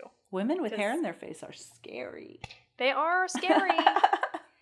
That is one of the things I like about this movie is that it's a whole story about a woman's rage, and I'm here for that. Okay, getting some revenge on her husband who killed her. So, yeah, she was a little too, though. I mean, for sure, if you're taking people's fingernails and you're taping them in your journal, that's fucking she must off have the rails. Never been home. First of all, to be in all of those pictures and then to stalk someone enough to be able to retrieve their fingernails after they cut them. Yeah, I was also like, how the fuck do you even... I mean... Does he just sit in his classroom and, like, clip his nails? I mean, that's the only thing that would make sense. Or I'm going to go to the park and clip my nails? I mean, where else? Yeah, I mean, I just do it in the bathroom. In the bathroom, in my house. At home. Yeah. Yeah. I mean, maybe she was breaking into his house. We don't know. Yeah. She was that level of dedicated to stalking him. So the angriest person of all to seek revenge should have been that poor little boy. Mm-hmm. That poor little boy that obviously was left alone a lot because his mom was in all these other pictures and getting fingernails. His dad was just like this angry jerk off. This poor little boy. He should have been the one killing everybody. He wouldn't have been as scary though. She was way scarier than he was. He is fucking scary though. Let's not play. Those few scenes with him in it when what's his name? Matthew comes home and finds his wife like catatonic in the bed and he is right there on the other side of the bed. So fucking scary. Yeah. Same deal. He opens his mouth and there's a meow. Meow but sound. Those quick moments with him are scary. When he's just standing there with like black rings and standing there, I don't think he's as scary. Oh, okay. I think those are terrifying also. Oh, yeah. I wasn't as scared as that. I remember making a note to myself saying the mom is way scarier. Okay. But the little boy has moments. Those two moments you mentioned actually scared me. And when his hand came out of the tub, of course, and was pulling the guy, that shocked me too. He is very scary, but I hear what you're saying, that she's scarier. But he is very creepy, and... Yeah, he is. while we're on that, what I want to say is, just because I don't know that you like totally get this in the movie, but I thought it was like an interesting little story tidbit. This says, Toshio's spirit is often heard meowing throughout the film. Not only does this imply that his spirit merged with his deceased cat, Mar, that's the cat's name, but it also relates to an old Japanese legend where the damned spirits of lost children become strays and as a result produce a cat's meow. Oh my God, that's so good. Ooh. Yes, and one of the moments, I think it's when Karen is in the house and she's like taking down, it's before she starts taking down the tape, but she's standing outside the closet and you start to hear this like fucked up meow, but it also sounds like a baby crying. And I can say, as somebody who lived in a place, I grew up in this house that wasn't really a house. It was, this is weird to explain, but it was like an apartment above what used to be a radiator shop. So my grandfather used to do car upholstery, and he bought the building to do the car upholstery, and he also bought the building right next to it that used to be a radiator shop. So there were 2 floors, and we lived on the top floor, and it was like, I don't know, a 600 square foot apartment, like 2-bedroom apartment type thing. So we lived in like a business district. That's what I know from my childhood. I didn't grow up in like a, you know, the suburbs or whatever. It was like really weird. That's so interesting, Tawny. I didn't know that. Yeah. And so all around us were businesses, but the person who lived right behind us was also like a business / house type situation. He did, I think, car work as well in some capacity. But there were all these fucking stray cats that lived right around us, and he would feed them, the person behind us. So I have like heard stray cats in heat for a long time, like my whole life. And it does sound fucking scary. It sounds, I mean, I'm sure other people have too. I'm not trying to say like, oh, I know all about cats, but but I'm sure Tawny's bragging about her stray in heat cat knowledge. Jeez, Tawny. Big head Tawny. But I'm sure if you have ever had cats, you've heard these sounds, and it's fucking weird. It sounds like a child. You're like, is that a fucking baby out there? Like, I remember like on multiple occasions being like, what the fuck is that? Because it doesn't sound like a cat. And they'd have to be like, oh, it's fine, it's just a cat. Or it's a cat in heat, right? Because they're just out here doing their business all around our house. It was really a weird experience. But like, I love how they incorporated that because it's so creepy. Yeah. Because you can't quite place it, but it does sound like a baby or a human child, which again, like you were just talking about, you're not going to leave that in there. You're going to be like, fuck, there's a child in here that's taped in. I got to help him get out. Wow, I really like that. These Japanese tales are so good. Yes. There's a lot of the lore and stuff that I thought was really interesting that I incorporated. Yeah. So yeah, I'll tell you a couple other things just about the story of this. The first of which is, due to American violence ratings and the commitment to a PG-13 rating, the off-screen implication that Tayako, that's the husband, Tayako repeatedly stabbed Kayako with a box cutter was omitted from the film. Oh. And it was originally present in the original. Did I say that? It was, originally present in the film. Original film. Yeah. That's is why. That's how he kills him. Oh, God, I feel sad for that boy. Yeah. Well, that's how he kills Kayako, the wife. Oh, sorry. Okay. I still feel bad for her. But, okay. Yes. So what did I get? I thought he strangled her, I guess, for some reason. Well, hold on to that. So, I'll get to that here in my next thing. This is why she's covered in blood in the iconic staircase sequence. Oh, she comes out of the bag. And she's covered in blood. Bloody. The scene where he drags her body across the house while holding a box cutter was restored in the unrated cut, which I have not seen. Oh. And second thing, Kayako's signature croak, also referred to as a death rattle, comes from the fact that her husband, Takeo, I hope I'm saying that right, had snapped her neck but hadn't killed her, and she is trying to breathe through a broken windpipe. Her stumbles also come from the fact that her ankle broke as she was trying to run away from her husband. Something that I picked up in the DVD commentary, I think Sarah Michelle Gellar says, and so it could be, I don't know which one is more right, but she said something about the fact that he broke her neck as she was screaming, and that's the source of that death rattle sound. I wish more of this stuff was explained in the movie. Somehow, not obviously just explained, but because I love it. Yes. Because I did wonder why she made that noise, but it was a creepy noise, so it was good. But that makes it even better. Yes. And I think they just took it out for the PG-13 rating. So that sucks. I bet they shot it with the intention. Because if she was screaming and he broke her neck and she was like, and made that noise, that's just all you would need to know that that's where that noise came from. Yeah. We should really get our hands on the unrated cut. Because I bet it has that stuff in there. And I also, on the commentary, they talked about how Shimizu restored some of these scenes that were cut out for American, the rating system, and then took out there's like the scene where Karen goes to the top of the building and has like a whole exposition thing with Detective Nakagawa where it's just like, like it explains the whole backstory just in case you didn't like pick up on it for American audiences. But the Japanese audience doesn't need that because it is so, in their culture. Yes. And in their lore and all of that, so they understand what's happening. Yeah. So, but I think that they're not as,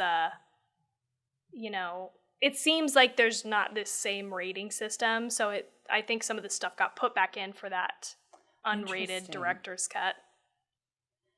Interesting. I don't know a lot about Japanese culture, so excuse my ignorance. It's all from movies. But what I really liked is, it is my impression. So if you are Japanese, you can totally say, nope, Felicia, you've got it wrong. I'm totally fine with that. From watching movies and things like that, it's my impression that lore lives very much within their reality. Well, actually, I feel like a lot of different cultures, like I remember my friend who was Hispanic and she was talking about like the chupacabra or these different things. And it's almost like they believe it. And I'm not saying it's not. So no chupacabras, come and visit me. Like, I'm not saying you don't exist. I'm not disrespecting spirits in this house. We made that clear last episode. I am not disrespecting. I'm just saying, like, it's almost like it's so real. It's passed down to their, like, it's even the verbal storytelling. Like, I feel like it's more than I don't even know what to say. There's lots of different types of Americans. I don't even know how to explain it. But I think you guys know what I'm trying to say. It seems like in other cultures, they have this rich storytelling that's passed down and it's almost become like weaved into reality, like part of their life. So what I'm trying to get to is when the police officer, the detective, was saying, this is what it is and we're all going to die. It wasn't unbelievable that he believes it so much. Yeah. So readily. Yes. That's all I'm trying to say. Yeah. No, great point. I think you're making a really great point that it is so ingrained in culture, I think in other cultures, that it becomes so, readily believable for different cultures versus us, whereas we don't, necessarily pick up on that. And one of the things this is semi-related. Because even I'm sorry. Just to add a little thing. Even think about the Day of the Dead, where the reason I laughed for a moment is because the first thing that came to me because I just watched it was Coco, yeah. But obviously, there's been a lot more. But it's believed, like you have to put the picture, you have to the food offering, and all of that. So, and I'm not saying it's not real. I'm just saying that otherworldliness is so real. I feel like it's more real in other cultures than it is in like whatever culture I'm trying to talk about in America. Yeah. Well, and that seemed to make sense for Krampus. I don't think we talked about this, but I watched some, interviews, and there is sort of this, I got the impression that when you talk to people from Austria/Germany, I still haven't looked it up, sorry y'all, but like people who are familiar with that tale, that folklore, they take that shit seriously. It's not funny. They don't want to fucking joke around. They don't want to talk about it. Like, I think it was like an interviewer who was from Austria was asking the questions to Michael Dougherty at the time, and she was like, I had never really heard of this, and then I went and tried to talk to people about it, and they were like not having it. They did not want to talk to me about it because they were fucking scared, because it is so fucking real.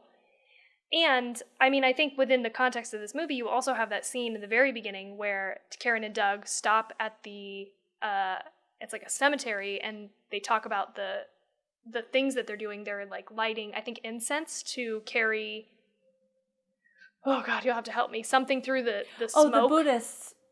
Yes, to carry their message. Yeah. To their prayers and stuff. Yeah. Yeah. Yep. So it is taken a lot more seriously than, I think, anything here. Yeah. In the United States, like, we're like, I don't know. We don't have that level of superstition. We do have some, but that's followed by not. all.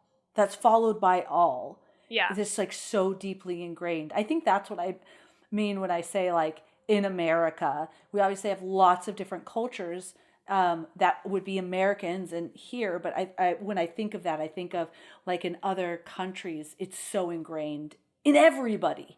Everybody. Where here, it's obviously you're not gonna get that with all the different people everywhere. Yeah.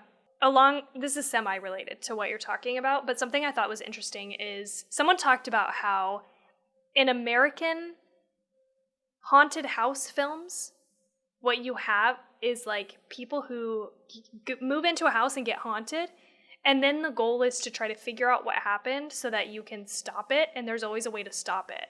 Like, yes. You move out or you figure out what's happening and you help that ghost or whatever, and you stop it. This, however, is a movie that takes the opposite viewpoint. That this thing is so big and powerful, it is beyond you. There is nothing that you can do to stop this thing from happening. Even if you learn what it's about, what happened, right? Yeah. And I think that was like a really interesting take on this, on the haunted house, you know what I mean, quote unquote, idea. And I like that flavor, that take on it. I totally agree with you. I did get the feeling it was tied to the house because they make a comment of, oh, we were able to save the house when she was in the hospital. But you're right. Like when she saw all of, you're absolutely right. Because now it's all clicking. When she saw that whole scene, I thought there was going to be a resolution. Mm-hmm. I thought like it was all going to be laid out and she was somehow going to be able to send these people to the light, you know what I mean? Yeah. So, and release them from this torment. They have to just haunt this house, but that was not the case. Nope. It's a different, it is a different take on that situation. God, how horrible. Yeah. How horrible. So you think Bill Pullman, the reason he killed himself was because he's being haunted by this ghost woman everywhere, just like Karen's going to be now? Yeah. And that's why he finally just... Yeah, he knows he's fucked. He's going to die anyway. He might as well. She was haunting him. Yeah. He saw no other way out. I understand that 100%. That chick, no disrespect, that woman, that very powerful woman, I'm looking around, she, is relentless. You can't ride the bus. You can't go to the store. You can't go to bed. There's no other way out. Unless you demolish the house. I mean, you might can try. You might go nuts enough, but you can't go in the house. Well, if you've already been in the house, you go in the house again. Yeah, but I wouldn't even want to go in there again to even put gasoline around. Like, jeez. Like, how do you get rid of that house? Yeah, how do you get rid of the thing? That's the thing is, like, it's... I think the thing would go away with the house, right? Because where else would it... Because it ventured out of the house, but it seemed like it was always... Its intention was to draw people into the house. I got the impression, too, that it was always attached. If it was happening outside of the house, it was because it was attached to a person who was in the house. It didn't really have power over people who hadn't entered the house. But once you go inside the house, you're totally fucked. Yes, you're right. Because, like, that woman that was killed in her bed, it didn't then go next door. And then, there was other people walking around. There's other people driving in the city, and it wasn't just, like, bouncing through cars, screwing with people, right? It was only people that went into the house. Mm-hmm. Yeah. So it's attached to the house. So the house needs to be destroyed. But I don't know. It is like, if the house gets destroyed, does it make a difference? I don't know. There is a Grudge 2. Yeah, but the house doesn't get destroyed. Oh, the house does in Grudge 2? It does.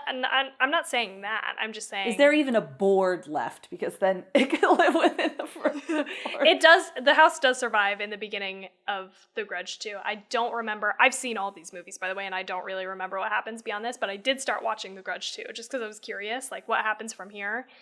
And so I don't want to ruin it. Because we're not talking about the Grudge 2 right now, but the house does survive, but it does seem like there are some ramifications from trying to burn the house down. That's all I was going to say. That becomes pretty apparent, I think, in the first 10, 20 minutes of the second movie, so. Burn that house down. But here's the thing. To be able to effectively burn it down, you have to go in the house. Yeah. Right? So, and then she is there. Which we saw with Karen, right? Like, Karen tries to go back in the house and tries to burn it down unsuccessfully. And let me just stop for a second to talk about this last scene. There are 2 scenes that I remember being in the theater and thinking to myself, I don't know if I can handle this. I might have to leave because I can't handle how scary and unrelenting this is. This is one of them. The end scene where she comes down the stairs, and it is so fucking scary and loud. I think because I was watching it in the theater, right? Like, it's extra loud. I remember just being, like, so fucking stressed. Like, my body, like, I was just like, I don't think I can watch this. I don't think I can handle this. I think I might have to leave. Like, I remember just feeling that way. And it's so loud, and you see Kayako for so long, actually. But it never... I just feel like they do such a beautiful job. Because we talk about this often. How much is too much? When you see the monster too much, somehow they ride this line perfectly. Because you see her a lot. And the whole time, it's fucking scary. And the whole time, I was like, it just built and built and built to a point where I was like, I fucking can't take this. And I think part of it is the visuals, part of it's the audio, and part of it is also just the trickery. Like, all of a sudden, she's Doug, right? Like, Kayako, she's in her fucking lap, terrifying. Ugh, I love that end scene. I'm sorry, I forgot why I was talking about that. No, I don't know why you were either. Because it was good. Because it was good. Yeah, she's strong. Like, you can't even go back in the house. Now, I guess you could do, like, what are those called? Like, Molotov cocktails. You could, like, light it and throw it in the house. But I was thinking, I wouldn't even want to be near the house. Now, I could be, if it was haunting me outside of the house, maybe, I don't even know if she would allow me to get to the house to do it, though. True, yeah. It does seem like she snatched that woman right out of her bed. Yeah. Gone. Taken. In the sheets. Shit, there may be no way out. There may be no way out. I like that. I like the hopeless feel of this movie. You're fucked. Yeah, I like that, You can try to burn that shit down? Not gonna happen. So let me tell you a little bit more about the background before we just get into some production trivia. So the backstory that creates the curse in the series is strongly reminiscent of the myth of Oiwa? The myth of Oiwa? I hope I'm saying that right. A traditional Japanese onryo legend. Oiwa was a housewife disfigured and brutally murdered by her unfaithful husband. She returns to haunt him and makes him murder his new lover. According to the legend, a curse accompanies her story, and that those who retell it will suffer injuries and even death. The disfigured aspect of the onryo is likely what inspired Sadako Yamamura's appearance in Ringu, in the Ring movies. Oh, I was like... Oh, interesting. I love all this lore. Yeah, I thought it was really interesting too. This time I did the research because last time on Krampus I was like, fuck, I should have done the research, so I did it for you this time. I love it. I love this stuff. Me too. And we were talking about this last time too, where it's like, if there's some sort of something rooted in reality, even if it's just made up, like there's the backstory. Now this is something that has, been present in Japanese culture for a long time, so I think that is extra interesting and adds an extra bit of weight to this movie. Yeah. So the next thing I have is, while the origin of onryo is unclear, belief in their existence can be traced back to the 8th century and was based on the idea that powerful and enraged souls of the dead could influence or harm the living. The earliest onryo cult that developed was around Prince Nagaya, who died in 729. Wow. In addition to that, traditionally, onryo and other yurei, which is like ghosts. Like, I think onryo is a very specific, vengeful type ghost. In my mind, I could be way off here, but I'm likening it to poltergeists. Because poltergeists can, like, move shit and interact with people and harm people, in my own understanding of that. And then you've got ghosts, which just, like, hang around and do stuff, but can't actually hurt you. So in my head, onryo are poltergeists, and yurei are ghosts. So, okay. Anyways, I'm going to back up and say this again. Traditionally, onryo and other yurei had no particular appearance. However, with the rising of popularity of kabuki during the Edo period, a specific costume was developed. So because kabuki was highly visual in nature, and had a single actor that often assumed various roles within a play, kabuki developed a system of visual shorthand that allowed the audience to instantly clue in as to which character is on stage, as well as emphasize the emotions and expressions of the actor. So a ghost costume consisted of 3 main elements: a white burial kimono, wild, unkempt, long black hair, and face makeup consisting of white foundation, coupled with face paintings of blue shadows, much like villains are depicted in kabuki makeup. So I'm assuming that's like your contour.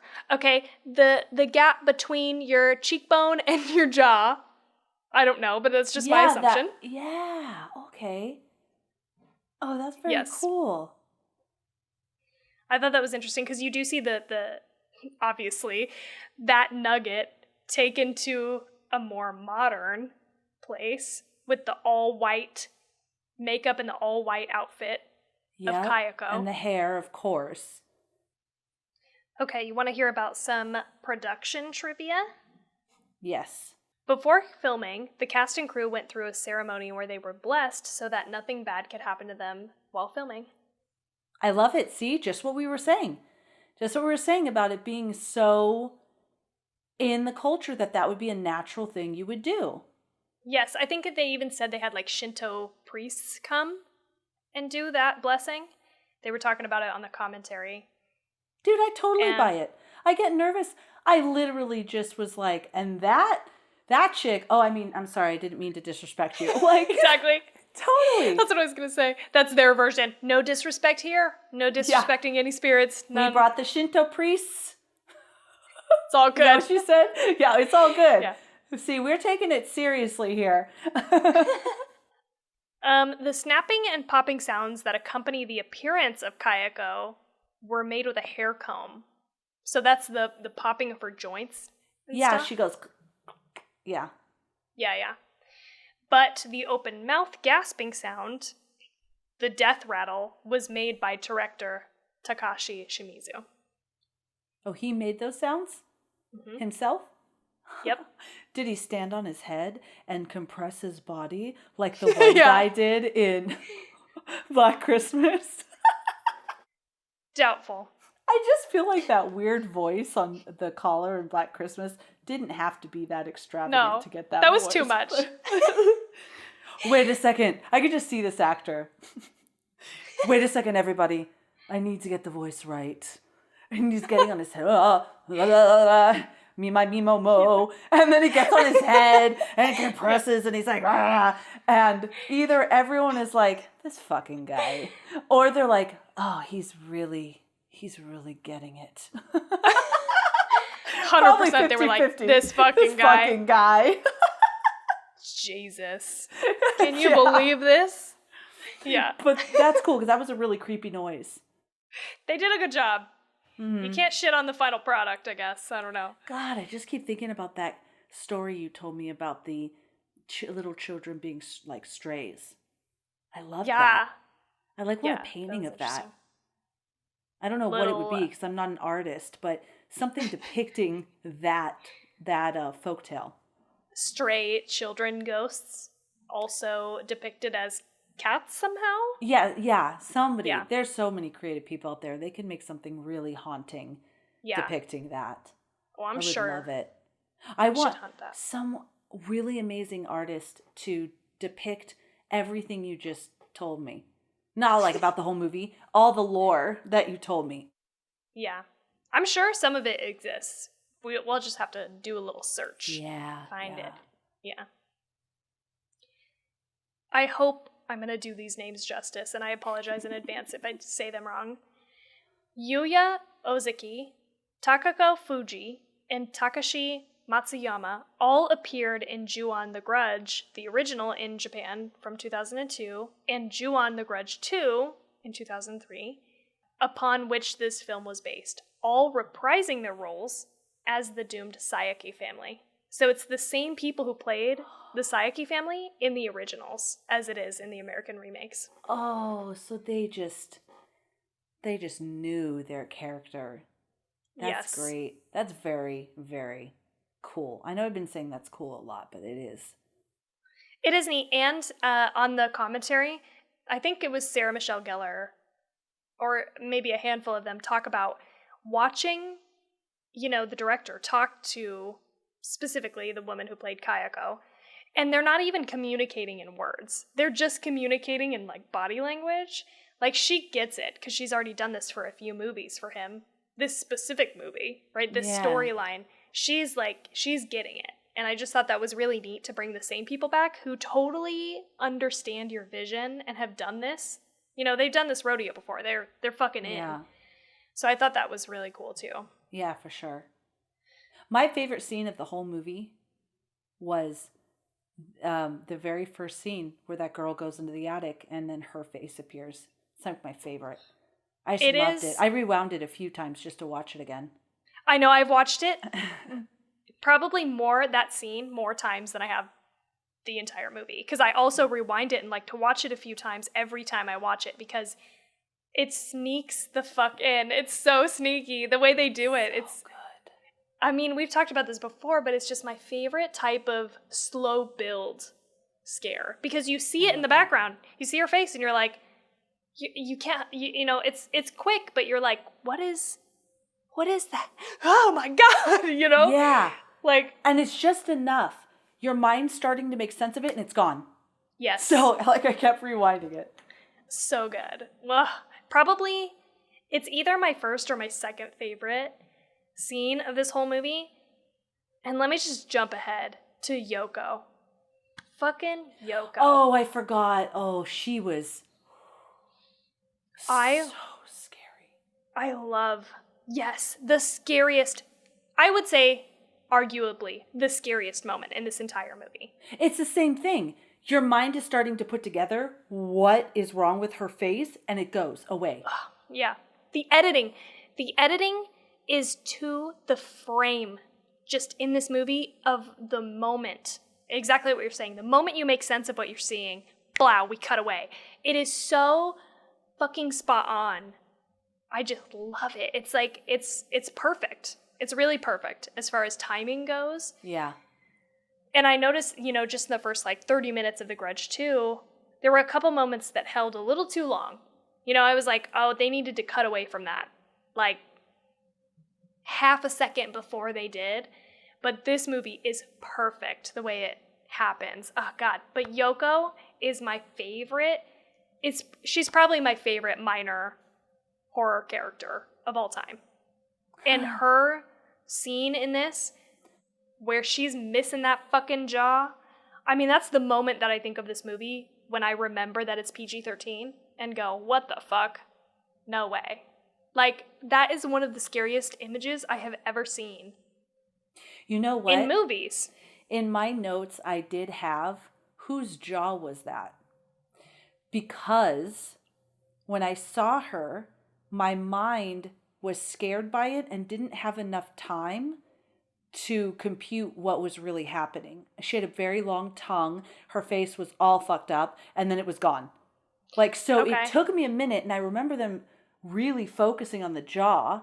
And so then I was like, well, whose jaw was that? Until you said it. And I'm like, that was her jaw. That's what was wrong with her. She didn't have a jaw. That's why her tongue was hanging out of her face. That's what was wrong with her. It wasn't on them. You know, it was me. Like, I was just looking at her, and then she was gone. And I was like, oh, that's what was wrong with her. And I didn't think back to the jaw until later. I was like, oh, did they ever tell us whose jaw that was? I would bet that they cut away from it pretty quick so that you don't notice the flaws, right? Because a prosthetic replica of Yoko's head, that's actually the actress's name, by the way. Yoko Maki is her real name.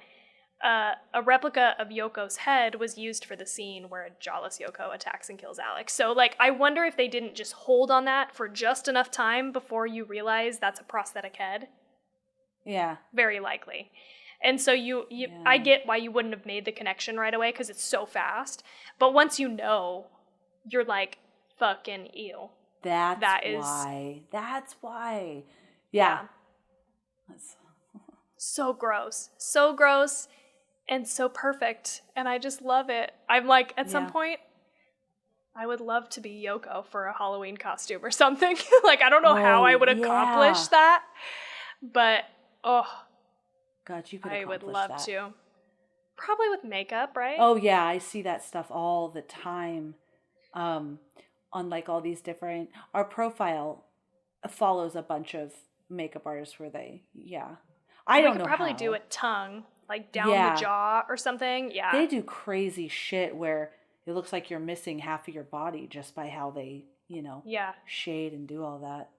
I'm going to have to start learning now. Or prosthetics, yeah. If you had a whole prosthetic where this somehow didn't look like a jaw, it just kind of looked like the inside of your mouth and, head, and then the tongue and stuff, you definitely could do it. Have to learn. Mad skill. So good. Probably my favorite moment of this entire movie. What's her name again? The main one? The main ghost? Kayako. I'll be Kayako. Okay. You be the really difficult makeup one. I'll be Kayako.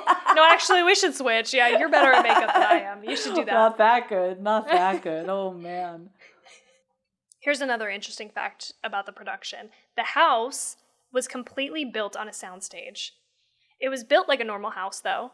And the house set had 2 floors, so that cuts did not have to be made when a character was walking up the stairs. But they did build that attic set separately so that they could have like more room while they were filming. Okay. And although the house was entirely built on a soundstage, the actors and cast still had to take off their shoes to enter to be respectful. See? It's like that. That's just like, I love that. Yes. Yeah. Total cultural difference. And they said in the commentary they kept walking in with their shoes because it's a soundstage. You don't think of it as an actual house. Yeah. But they would people would yell at them like, oh, you got to take off your shoes. So in the, I did notice this in like one of the final scenes when, I believe it's when Sarah Michelle Gellar, Karen, gets there to look for her boyfriend. She doesn't take off her shoes. And, I appreciate she doesn't because you wouldn't. Right. You wouldn't think of doing that in this situation. So that must have been a call. Yeah. Right? Probably. Because if they were so serious about, no, you need to take off your shoes, then they must have realized, okay, if she stops right now and takes off her shoes, the audience is going to go, come the fuck on. I mean, Your boyfriend is probably dead. People are being slaughtered. You're not thinking about that at that moment. Especially an American girl who's there thinking her husband or her boyfriend is killed, that she's going to get killed. Is it going to be like, oh, shoot, let me take off my shoes? Oh, oops. Yeah. They did talk about in the commentary a couple times that they had to talk to Shimizu about, okay, this is what we would realistically do as Americans, right? And so, like, one of those examples they said is, at the end, Karen is wearing jeans. And Shimizu kept saying, I think in Japan, jeans are a little bit more dressy. And he kept being like, no, I don't want you to look dressy in this moment. I want you to look dressed down, like, because you're depressed, you've been dealing with this, you're, entirely focused on this. And they had to explain, no, this is what us Americans, Westerners, would wear while being dressed down. Another example of that was like them being in the bed together, her and her boyfriend, and Shimizu kept trying to move the conversation like into the kitchen. Like he felt like it was weird and uncomfortable. A third example of that is the production designer created this house to be much bigger because he talked about how, like, as the American audience watching this movie, if you look at a traditional, like, normal Japanese home, it's going to be significantly smaller than what you are used to. And I think they didn't want American audiences fixated on that in a way that took away from the movie. So even though the house is, like, it's actually very big as far as, like, a Japanese culture is concerned. And actually, the only people who would live in that house is, like, pretty high class. Like, people who had, like, a good amount of money would live in that house. Oh, interesting. So I think they thought it was weird, but, like, they tried to keep in mind American audiences and what we would watch and have a noticeable moment with and remove that so that we weren't fixated on how small the home was. Yeah. Right? Like, I couldn't tell who was wealthy in this and who wasn't. Yeah, well, and I don't think... Well, exactly. I don't think we're supposed to. I think we as the American audience, like, that is not something that we're supposed to pick up on. But they, as the Japanese crew, are like, why are we shooting on this, like, massive house? Are these people fucking rich? Like, what is happening?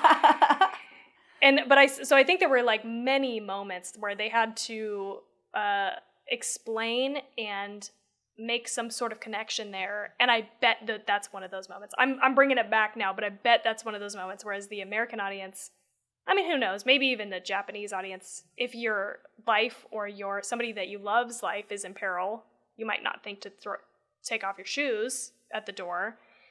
But I wonder if that was one of those moments. Like, no way, I wouldn't do it. No way, no way I would wear jeans.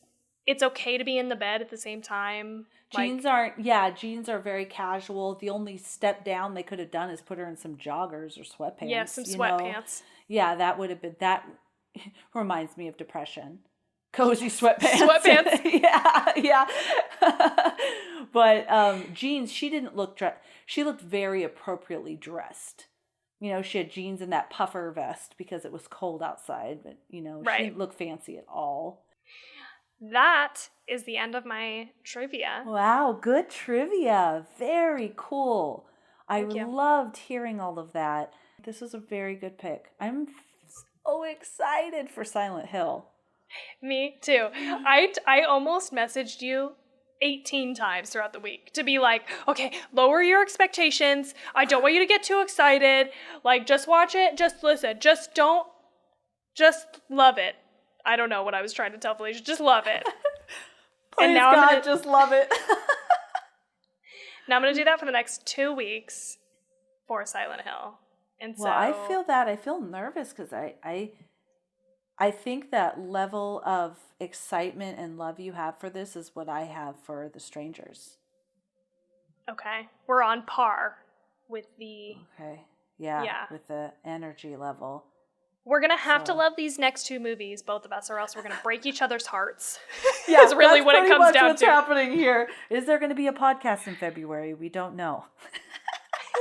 Just kidding. This might break us. This might break us. All right, so if we're looking, I have been not struggling, I've been going back and forth between 2 scores. So that's what I have here. That's what I'm looking at. I'm looking in the most inefficient way. Tawny has created an amazing spreadsheet, and I still open up our Instagram page. So I feel pretty, okay. So Tawny and I don't know if she's cutting that out or not. She probably is, because we were going back and forth about scoring. It's important. It's important to us. So I feel pretty firm. I was going between 2 ratings. I was going between, 4.5 and a 4.75. I was kind of going back and forth. And I am giving this movie 4.75. Especially after talking to you, really reliving in my mind the visuals.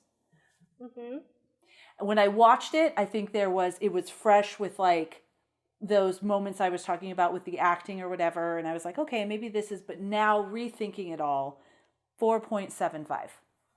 Okay. All right. That's a great score. I will take that. That's so good. I'm going to give this bitch just a straight up 5 because it's one of my favorite movies ever. And even though I do think some of the acting is a little shaky, some of the aching, that I just put those words together, I think I can't help but feel like maybe some of that was the language barrier between the director and the actors. Mm-hmm.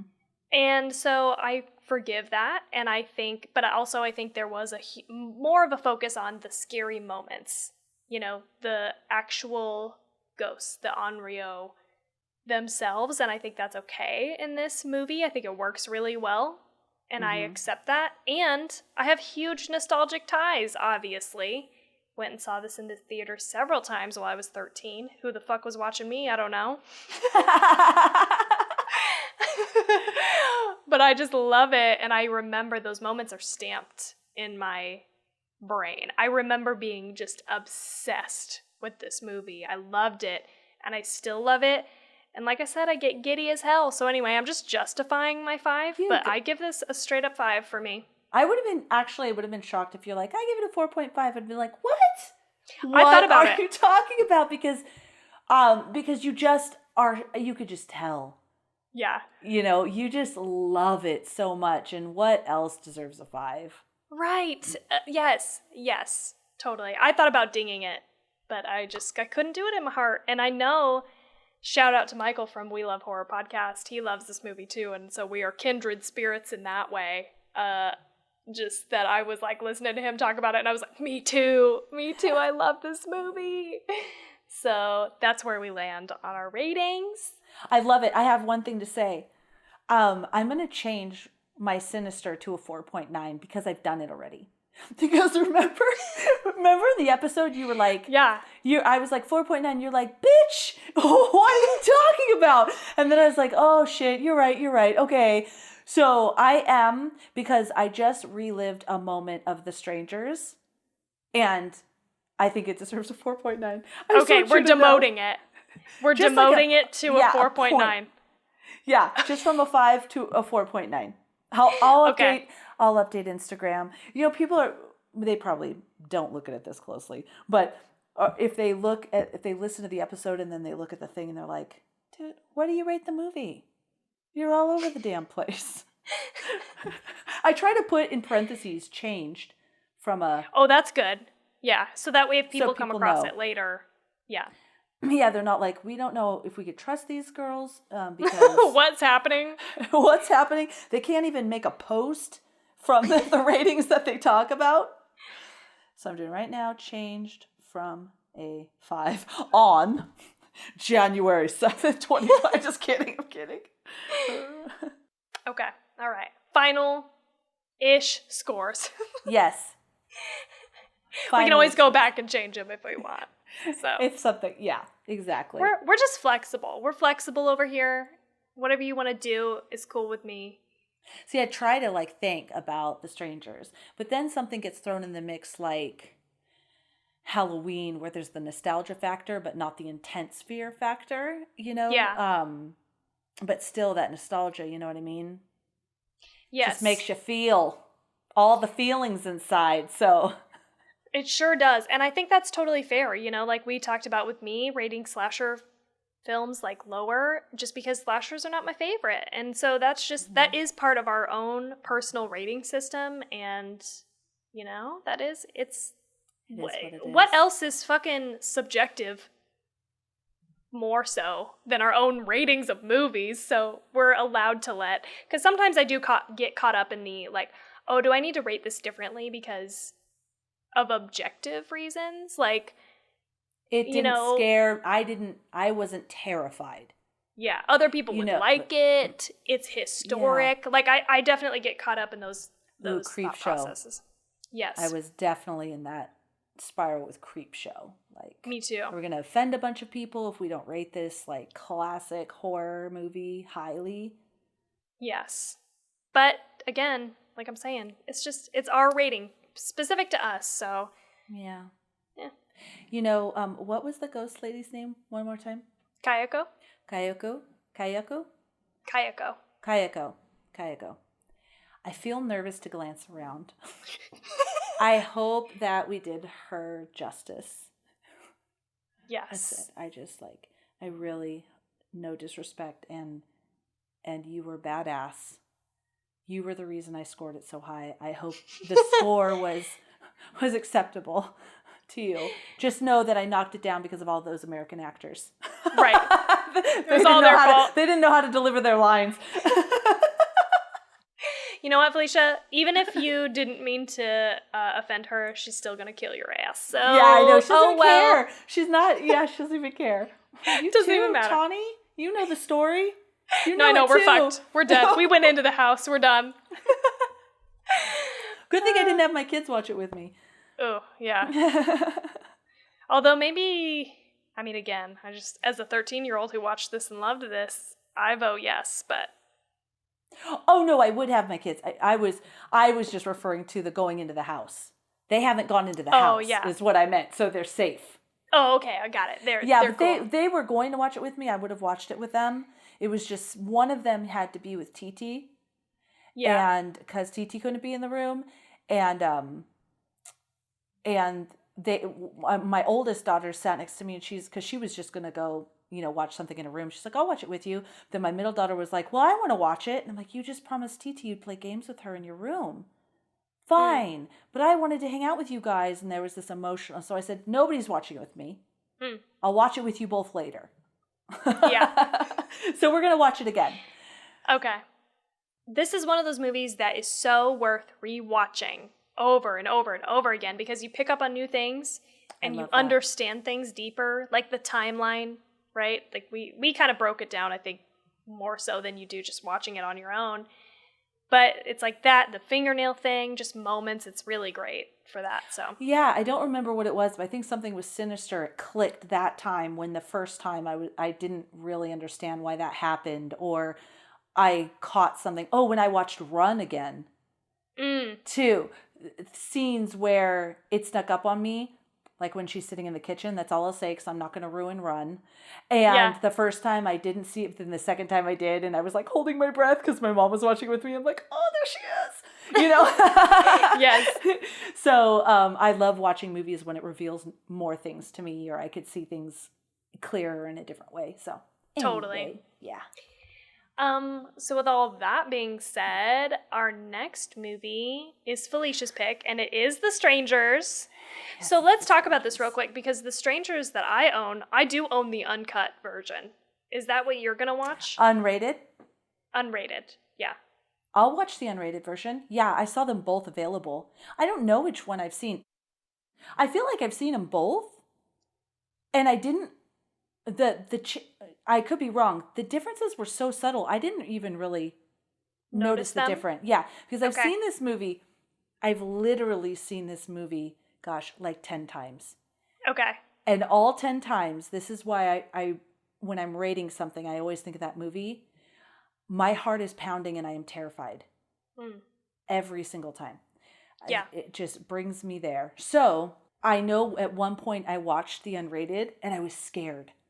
I was like, oh my God, the first movie scared me so much. Like, what's going to happen? And so I was like waiting, and I don't remember anything that was vastly different. So it must have been subtle. I don't know. Okay. But let's watch the unrated version. Okay. Yeah. That's the one I got, so that's the one I'm going with. So. Well, you could watch either version. We're watching the unrated version. The Strangers show up. Oh, God, I'm so excited. I can't wait to do the research for this either. I just can't wait. Oh, yeah. I'm excited for that, too. Because I would just want to start this weekend. Yeah. I'm so excited I am. I started early, too. I started, like, way before I usually do. I was like, oh, I'm going to... It was, like, Tuesday night. 2 hours before the recording? Oh, that's me. That's me starting research. Me too. On my Fridays off, because I get every other Friday off, I will watch the movie and do the research and stuff. But this week I was like, no, I gotta start on Tuesday. I'm gonna watch the movie Tuesday, and then maybe Wednesday, and then maybe Thursday. And shit got crazy, just due to the week. And I didn't end up watching the commentary version until today, but it was fun, so. I love it. All right, guys, The Strangers next week. Watch it with us. Come on, just do it. I make everybody watch that movie. Everybody. I made all my kids watch it. All of them. Not TT. Pumped. Not TT. I don't want people thinking I did not have, oh my God, are you kidding me? No. But the older ones, they did. They watched it. Yes. Oh, I'm pumped for this, so. Oh, it's Steve too. Okay, anyways. Yeah. So, connect with us. We absolutely adore you. You can find us on Instagram, Facebook, TikTok, Twitter. Everywhere is Two Chicks and a Horror Flick, except Twitter is Two Chicks HF. I always have to slow down, and you know why. AF, you know why. Yeah. We also have a private Facebook group, and it's super fun. We have cool people in there, and join us in the conversation. We also have a Patreon. So for supporting the show, you get some extra badass perks. And you get to be a part of badass tiers with badass namings. We're so proud of that. So we're super excited. Please also, if you feel so inclined, it really helps our show if you rate the show and if you leave a review. The whole world of the Apple and the web and all of that stuff that's going on, it looks for that stuff. So our show's able to reach more people, the more reviews, or the more downloads, all of that sort of thing that it has, just means that Apple and the web will make it more visible so more people can join in the fun. So we truly appreciate it. Yes. Anything else? What'd I forget? The only other thing I can think of is also, if you love this podcast, share it with a friend who also loves horror. If it so pleases you. Please. I butchered that. I butchered it, but you know what I'm saying. Yes. We'd appreciate it. Yes. And I guess and that's you never it. know. You never know who loves horror. I'm surprised daily. Just post. I got someone, I worked with someone 10 years ago now. Burns, shout out to Burns. He lives in Costa Rica. And he was a part of the team in Costa Rica at this old job I had. And that I went down there and trained. And he just reached out. Hey, saw your podcast on YouTube. Great job. Gave us a recommendation. It's a film called Voices on Netflix. It's in Spanish. Yeah. Okay. And he's like, this was a really good one. And you never know. I had no idea that I didn't even know he liked scary movies, and I had no idea he was listening. So just post it. Hey, this was fun, and people might be like, oh, I love it. I love scary movies too. And then you've made a new horror connection. Yes, into the horror community. Let's get them all. And I also want to thank everybody for getting through my coughing. You're probably not going to be able to hear it because Tawny is so great at editing. But if you're watching the video, you're constantly seeing my face turn to the side. So I apologize. But thank you for sticking with me. Thank you. Yes. Thank you. I'm going to do my best. There might be some that I didn't cut out, but that's okay. We're going to get most of them. So okay. No biggie. Okay. Felicia's going to feel better, hopefully. God, I can't even imagine. All of these wrappers of all these cough drops I've been eating while we've been recording to keep me from coughing. I hate coughing. I feel so bad for you. That's why I'm saying, I hope to God it gets better and you feel better. You can't, oh God, just a dry ass cough is the fucking worst. I think you'll appreciate this. So I'm just going to share this. It's maybe way TMI, but I think Tawny will understand, and there's got to be people out there that understand. I've been coughing, like I said, since the 28th of December. I started to get this pain in my chest, in my left breast. Let's just put it out there. I immediately thought, fuck, I have bronchitis and now cancer. And I was so stressed out. My husband's like, honey, and I'm like, no, but you don't know, and there's this type of cancer and it comes on fast. And then one day I kind of was going like this in like, it's like my back area here, and I hit a knot that was so much pain.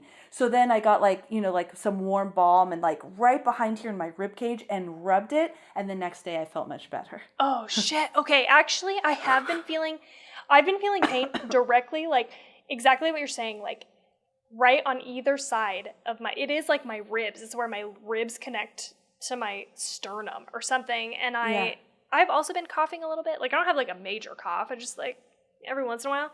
I bet I'm also having like some rib shit. Okay. See, I'm glad I said it, because you might have disconnected and went into Jade and went, I still think, you know, cancer, you know, because you just don't know. The stuff's inside you. You don't know. And so I was really panicked. And then, it was hurt so bad, and I rubbed it, and then it started to get better. Okay. I bet because last night I had a horrible coughing fit, and when I woke up, I literally felt pain in the center of my chest from coughing so much. Okay. Interesting. Yeah, even, I don't know if you noticed, but even while we were recording tonight, I was like touching it because it hurt. Every once in a while I get like a sharp pain kind of in this area. So Tawny, if you're watching, was not just feeling herself up the whole time. No. She had some pain. I got a rib pain or whatever. Okay. God. Yeah, but all these muscles from going like this all the time and coughing and yeah. Huh. All right. Mm-hmm. All right, so. Well, shit. I hope you feel better. Thank you very much. Thank you. This was definitely the best way to spend the evening, so I appreciate it. Yeah, if you got some chest pains, get it checked out. Everybody else? Because that is not some shit to be fucked with, okay? Yeah. Don't just assume it's your side, but feel free to get some massages too. Rub it out. See if it makes it better. So join us next week for The Strangers, and we hope you have such a good night without any nightmares. Ooh, she said it a new way this time.